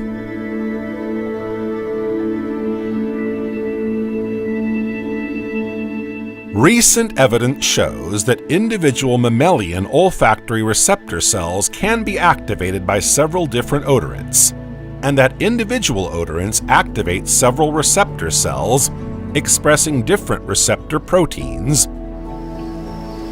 This combinatorial coding is also present in insects and fish, suggesting that it has been conserved in the evolution of olfaction. Consequently, there are striking similarities between species in the organization of the olfactory pathway, from the nature of olfactory receptor proteins to the organization of the olfactory central nervous system. Although there is a striking evolutionary convergence towards a conserved organization of signaling pathways in vertebrate and invertebrate olfactory systems, the receptor gene families involved have evolved independently. These common organizational features span a wide phylogenetic range of animals. Such conservation also implies that there is an optimal solution to the problem of odor detection and discrimination. Either this solution evolved relatively early and was then retained in evolution, or more likely, animals convergently developed identical or similar solutions to the odor detection and recognition problem.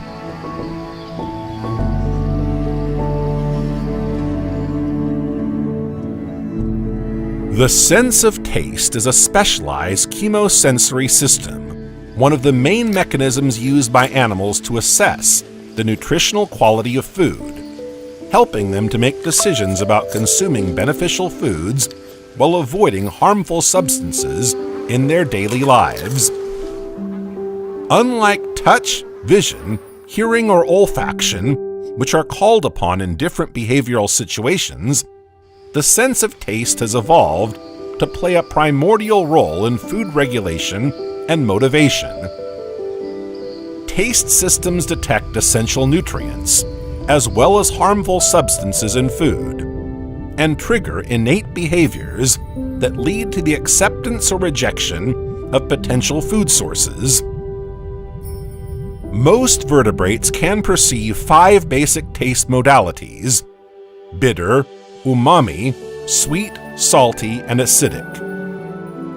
All vertebrates have some ability to avoid harmful chemicals and seek out nutrients.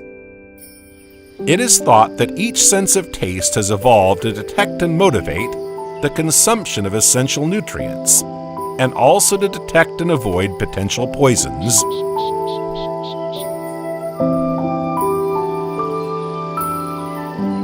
It is widely accepted that sweet taste evolved in plant-eating animals to detect energy-rich simple sugars, such as glucose, fructose, and sucrose.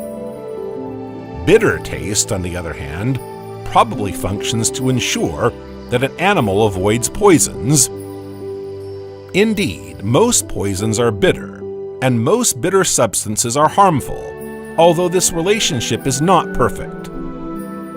The salty taste allows the detection of sodium, an absolutely essential mineral. When certain species of animal lack sodium, and this usually occurs in herbivorous animals, a powerful appetite for salty taste is aroused. And for many species, salt is consumed even when there is no apparent need.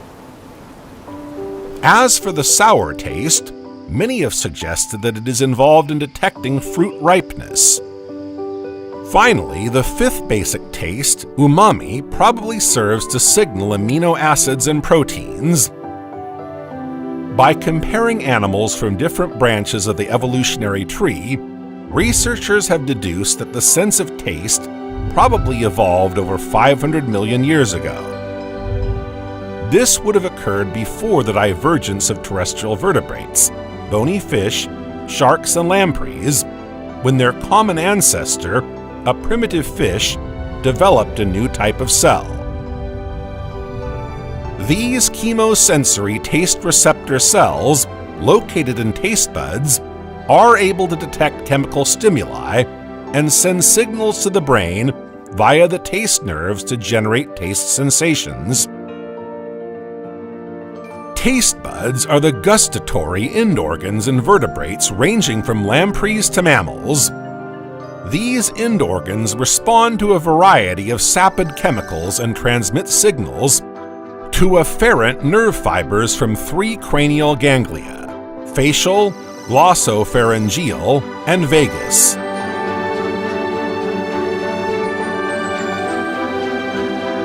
Over time, taste buds have undergone several modifications to adapt to the dietary needs of different animal species, which explains their varied location in these animals.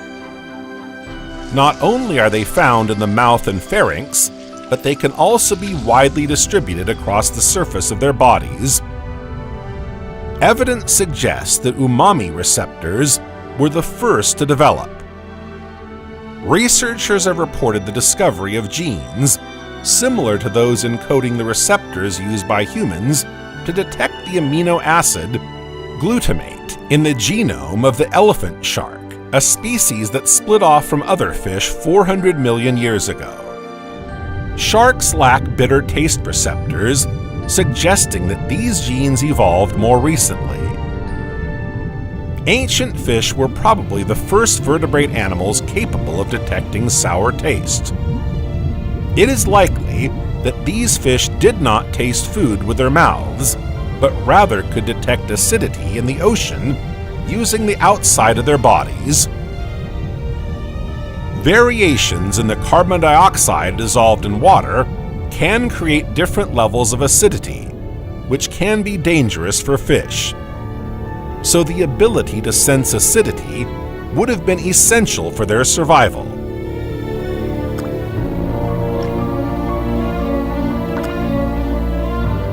Bitter taste is perhaps the taste that most intrigues evolutionary biologists. It's the Darwin's finch of taste, engineered and customized to suit a species' ecological niche. Humans have 24 or 25 different bitter receptors, depending on the individual, each recognizing unique combinations of chemicals. Toxic bitter compounds come in all shapes and sizes, so it makes sense that the receptors that recognize them are diverse. The evolution of bitter taste, therefore, also involves distinguishing between different chemicals. The diets of humans and their ancestors are mainly based on plants, which are an abundant and accessible source of nutrition.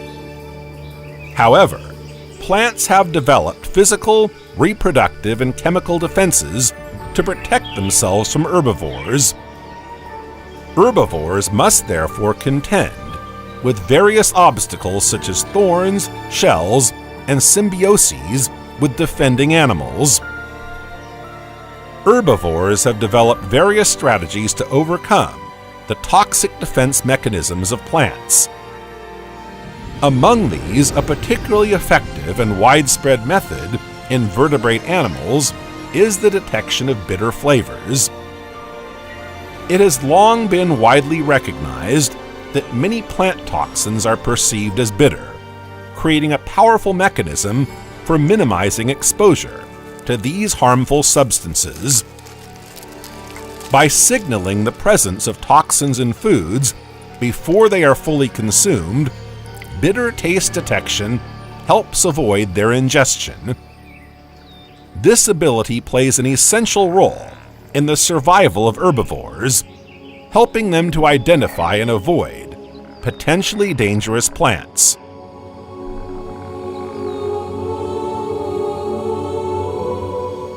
The ubiquity of bitter perception in vertebrates and its complex role in humans have raised questions about its evolution. One of the most remarkable revelations of vertebrate comparisons is that bitter taste receptors are a relatively recent evolutionary innovation.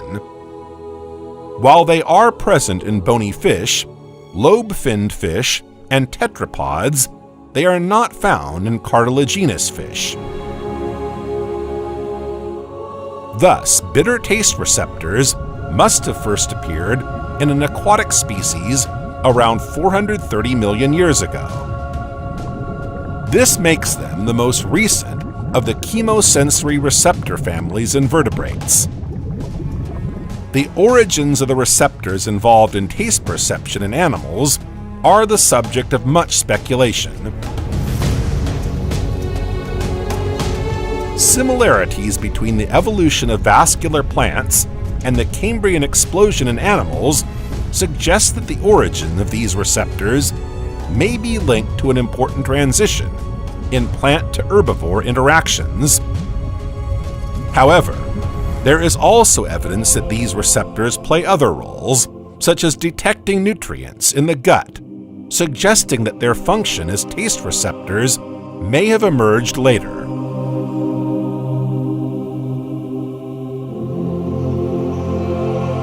The bitter taste receptor family has diversified within and between taxa, with repertoires of bitter taste receptor genes varying in size across species genomes. Studies show that selective pressures on taste perception represent the most obvious potential driver of diversification of these genes. Fish have different numbers of genes, ranging from 1 in Amazon molly to 74 in coelacanth, but most fish have an intermediate number of genes. Variation in the number of bitter taste receptor genes occurs in different groups of animals, such as fish, amphibians, and saurians. Caecilian amphibians, which include limbless amphibians, have the lowest number of genes, while anarans, which include frogs and toads, have the highest number among all recorded vertebrates, probably reflecting their adaptation to variable lifestyles and environments. In fact, most frogs and toads inhabit both aquatic and terrestrial niches, which necessarily contain a greater variety of toxic substances. Consequently, their ecological needs should encompass very different requirements for their gustatory systems. For example, aquatic factors such as pH have been shown to influence the divergence of taste receptor genes.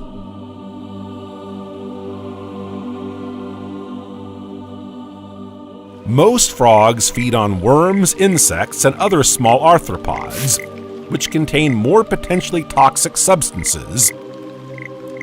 It is known that insects often sequester toxic compounds from plants for their own defense, suggesting that anarans may benefit from the ability to detect dangerous prey.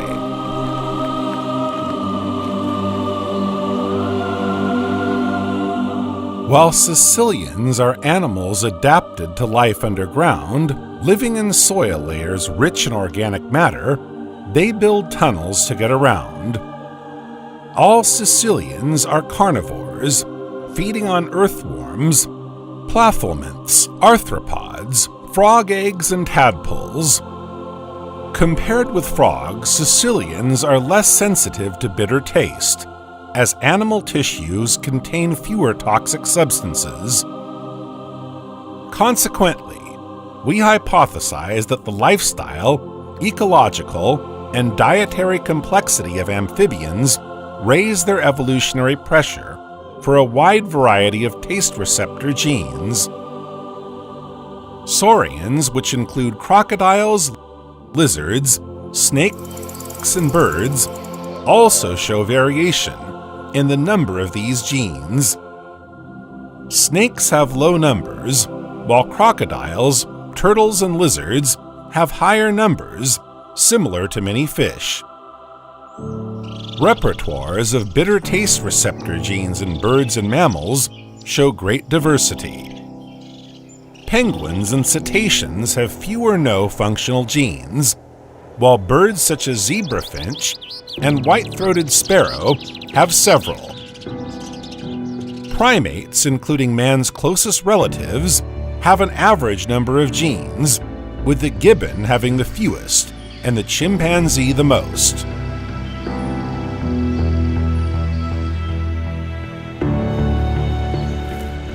Although toxins are a threat to all herbivorous animals, not all species are equally exposed. This variability is reflected in the size of genetic repertoires, which is related to the proportion of plant-based diets for each species. This trend is particularly marked with herbivores having larger repertoires than carnivores. The most extreme example of this variation is found in obligate carnivores such as whales, penguins, and pinnipeds, which swallow their food without chewing, resulting in a total absence of certain genes linked to toxic detection.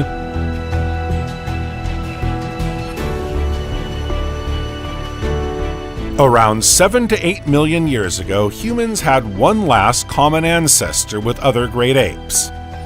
If we look at the current eating habits of great apes, we can deduce the diet of our common ancestor. It seems that this species was omnivorous, feeding mainly on tropical fruits, and also included leaves and insects in its diet. Chimpanzees, our closest relatives, rely heavily on fruit for their caloric intake, with a small proportion of their diet coming from animals such as other apes and insects.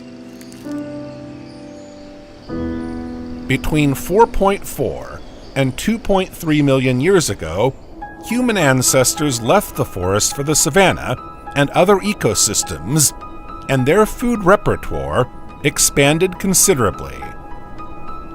Thus, over time, early hominids gradually abandoned the eating habits of forest monkeys and increased their ability to obtain a variety of nutrients in order to adopt a more diversified outdoor diet.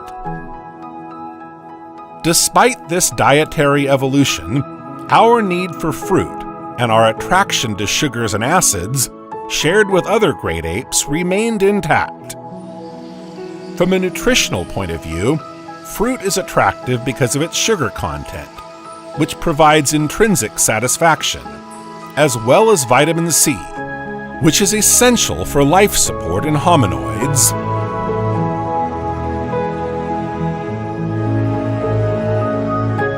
The question of why humans are sensitive to acidic flavors and even inclined to prefer acidity has sparked debate in the scientific community.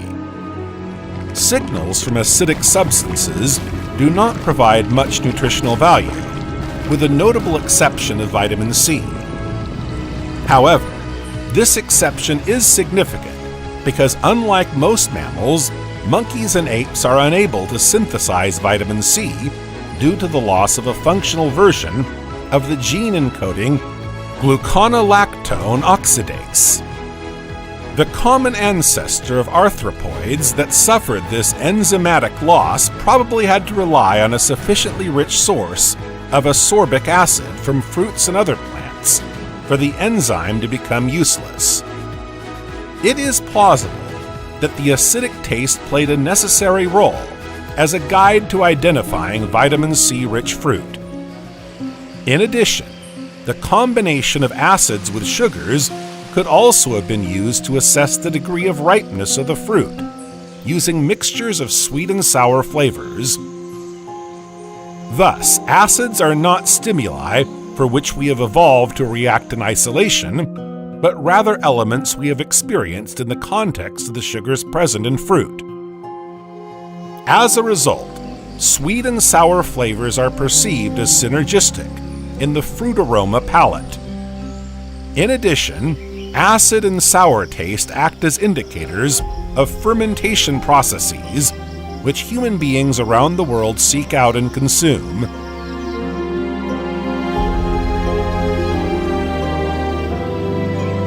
Wild apes depend mainly on forest plants, especially young leaves, for most of their daily protein intake. Nevertheless, early hominids and modern humans have shown a preference for consuming slightly more digestible protein sources, such as meat. Although umami taste is not immediately apparent in fresh meats, it develops significantly in aged or cooked meats. Consequently, it seems that chimpanzees do not possess a gustatory system specifically dedicated to detecting the taste of glutamate or ribonucleotides, even though they can perceive these stimuli. The characteristic umami taste of hydrolyzed protein is mainly carried by glutamate and ribonucleotides. Humans have developed a preference for glutamate, ribonucleotides, and umami taste, probably as signals indicating more easily digestible proteins in lightly aged or cooked meats. Indeed, there is ample fossil evidence to suggest that culinary practices predate the advent of modern man. Humans the world over take advantage of a wide variety of plant and animal products that undergo fermentation. Our strong attraction to the taste of free amino acids and ribonucleotides may stem from a tendency to consume fermented foods, including lightly aged and/or cooked meats. This category of food would bring various benefits to the survival of our species. Fermentation facilitates access to macro and micronutrients while providing probiotic bacteria. Although it has been assumed that the pleasant taste of glutamate and ribonucleotides acts as an indicator of protein, many protein-rich foods are not particularly tasty or umami when fresh. It's the process of fermenting or aging these foods that releases the umami, savory taste of protein. Thus, our attraction to amino acids, particularly glutamate, as well as salty taste, may have emerged from our desire for fermented foods, taking advantage of the nutritional improvements and benefits of probiotic bacteria for our species.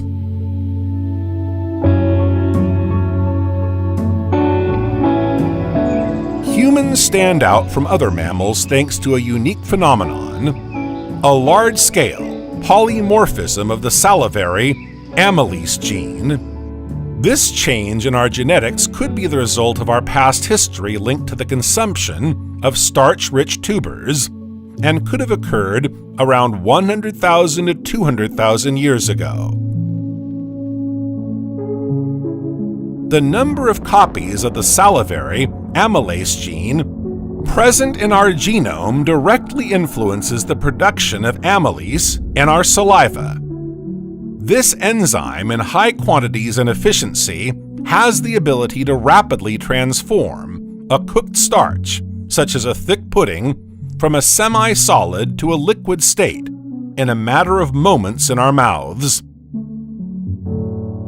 The resulting sugar concentrations can produce sufficient substances such as maltose, which activate brain regions linked to taste and reward. In short, it seems that the human mouth harbors a taste receptor that responds to glucose polymers without necessarily inducing a conscious taste sensation. This receptor can be stimulated by the products of starch decomposition in the mouth, especially in the presence of high levels of salivary amylase.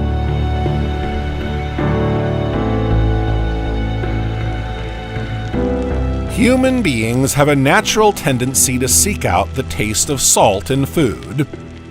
We find the taste of moderate concentrations of salt very appealing, as do other omnivores.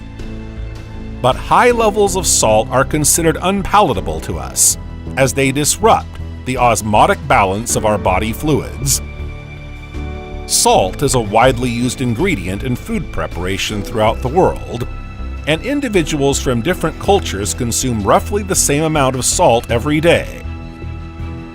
This similarity in salt consumption across cultures suggests that our salt intake is regulated by intrinsic biological factors. A carnivorous animal absorbs salt at every meal, while a herbivore can easily run out of sodium, triggering a desire for salt, which translates into a search for natural licks.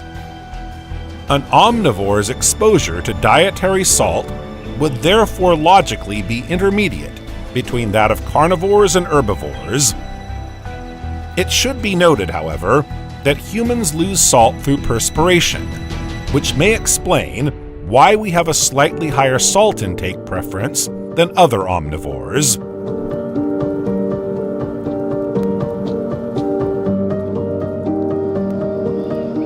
Since our earliest prehistoric ancestors, the sense of touch has been central to our survival and reproduction. What we touch can have a direct impact on our ability to survive and reproduce. It may be a predator, prey, or parasite, a parent, lover or child, shelter or danger, a tool or food source, the ground beneath our feet, or the branch we use to swing. It's also the first sense to develop, with some fetuses responding to touch in the womb after just 8 weeks. Evolution has created a tactile system made up of different sensors and receptors, which together detect the qualities of what touches our body and what our body touches, such as weight, temperature, and texture, so that we can deduce useful information. Many animals, including some coelantherates, annelid worms, insects, and many other arthropods, birds, and mammals, have hairs or capillary projections that are richly supplied with nerves and serve to indicate to the animal that it is in contact with an object. These hairs may have been specially modified, for example, vibrissae or whiskers in certain areas of the body, such as the face or toes, to provide more sensitive discrimination between stimuli.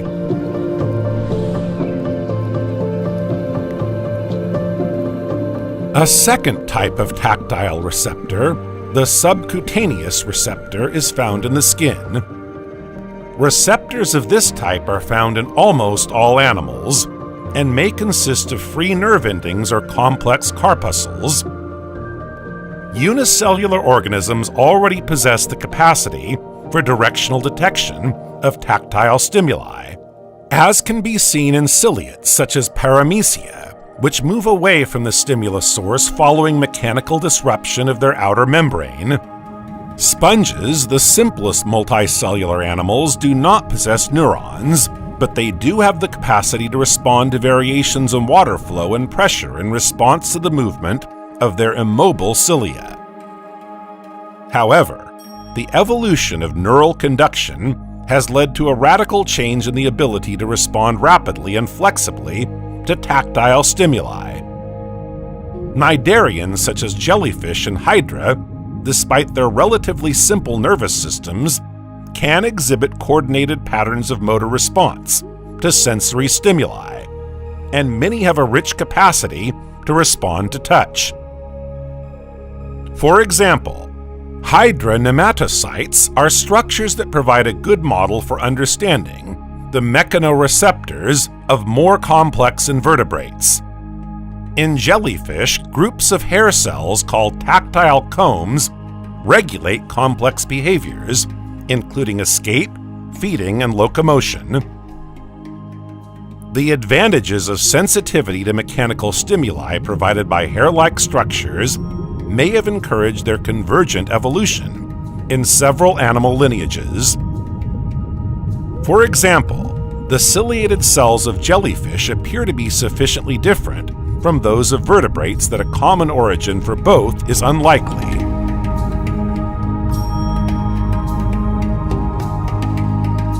Studies into the molecular basis of mechanosensation in different classes of animals also suggest that the cellular mechanisms required for tactile detection may have evolved several times. All animals with a central nervous system respond to touch. The nematode, Sanor habditus elegans, is an important model organism in neuroscience. It is the first animal system in which the entire neural network involved in tactile behavior has been identified. This worm has mechanosensory cells located in the integument beneath the cuticle, linked to 6 sensory neurons, 10 interneurons, and 69 motor neurons. In larger, probably more advanced animals, touch-induced behavior becomes more versatile and complex. The leech has developed a central nervous system with a succession of ganglia for each segment. Each ganglion houses 3 groups of mechanosensory neurons, all of which respond to mechanical stimulation of the body, but with different response thresholds. Tactile cells are the most reactive and respond to the gentle touch of the body wall. Pressure cells respond to more intense tactile stimuli, while nociceptive cells are sensitive to very powerful and potentially harmful stimuli.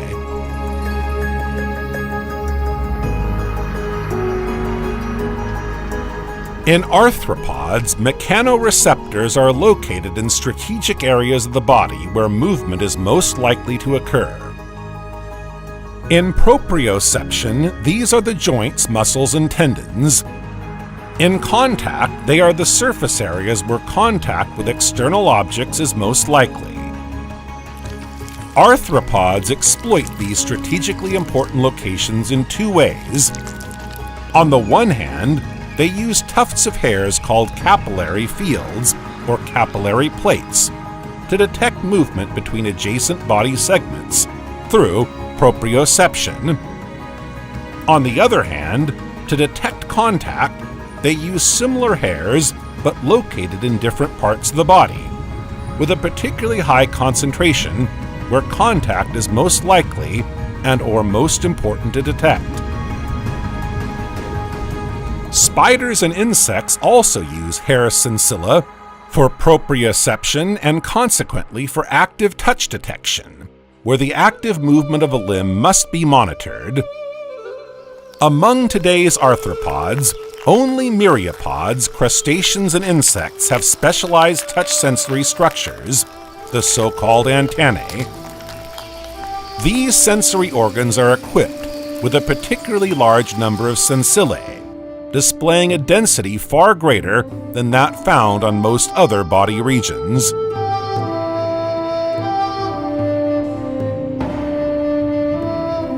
Crustaceans have 2 pairs of antennae, while insects have only 1 pair. The generally accepted hypothesis is that over the course of evolution, insects are likely to have lost their second pair of antennae, meaning that the insect antenna shares a common evolutionary origin with that of crustaceans. Fish and amphibians have mechanoreceptive organs called neuromasts, which are arranged in rows on their body, head, and tail. These neuromasts may be present autonomously on their skin or inside fluid-filled channels. The main sensory component of each neuromast is a group of hair cells that respond to hydrodynamic stimuli caused by water movement or variations in water pressure. In this way, the lateral lines provide a sophisticated sensory system for detecting the distant origins of water movement, such as predator or prey behavior, water currents, and the topographical features of the underwater environment.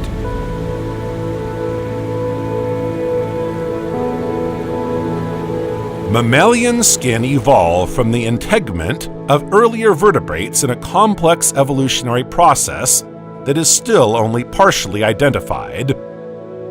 What is clear is that the first mammals, or perhaps their reptilian, therapsid ancestors, redeveloped hair as an adaptation of the outer epidermal layers of their integument.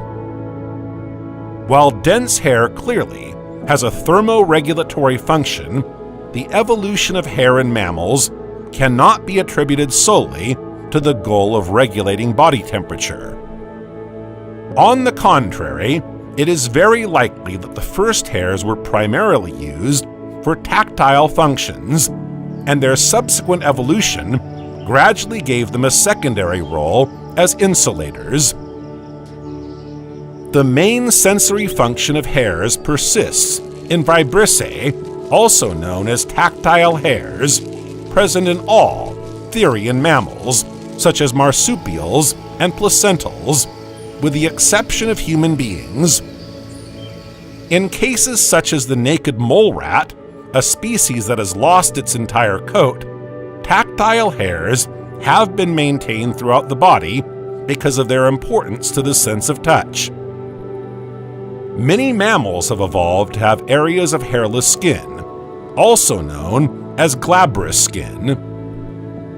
In humans, these areas include the skin of the lips, hands, fingertips, and soles of the feet. These are the parts of the body that play a key role in physical interactions with the outside world, and where tactile precision is particularly important. So it's not surprising that hairless skin is characterized by a high density of mechanosensory receptors that are extremely sensitive to delicate touch, which could contribute to the effective or social tactile capacity that could be specific to mammals.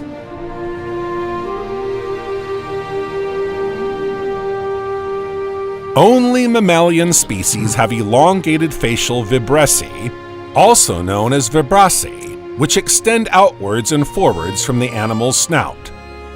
They form a tactile sensory network that envelops the animal's head. Species without vibrassae, or in which they were less apparent, were generally the most evolved representatives of their order. Consequently, having facial vibrassae was an ancestral characteristic of mammals. Many terrestrial mammals, especially those that are nocturnal, live in low-light environments or climb trees, and have evolved highly specialized tactile sensing systems via vibrassae. Research has focused on a variety of these animals, including rodents such as the rat, mouse, and golden hamster, as well as insectivores such as the Etruscan shrew and the Brazilian short-tailed marsupial possum.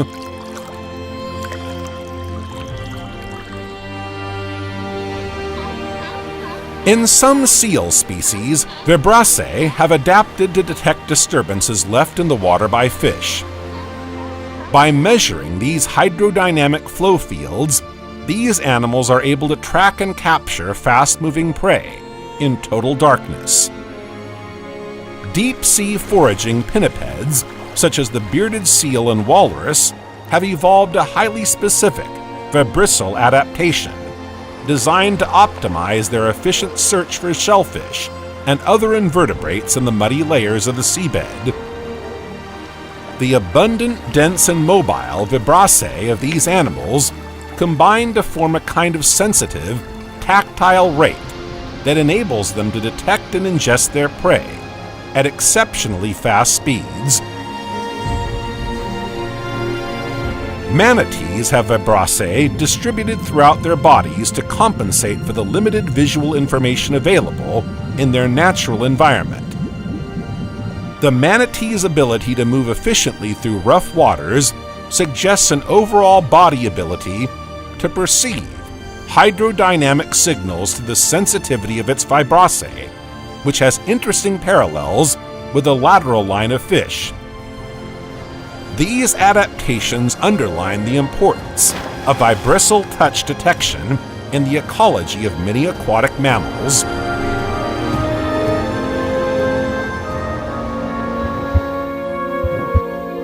Human fetuses begin to sense their environment through touch as early as the 8th week of gestation, contributing to their body awareness. After birth, the mouth evolves to become the primary means of discovering surrounding objects. But this haptic focus shifts to the hands as we grow older. It's not surprising that humans lost their facial whiskers over the course of evolution, as our hands took over as tools for tactile exploration of the immediate environment, while also enabling us to manipulate with skill and precision.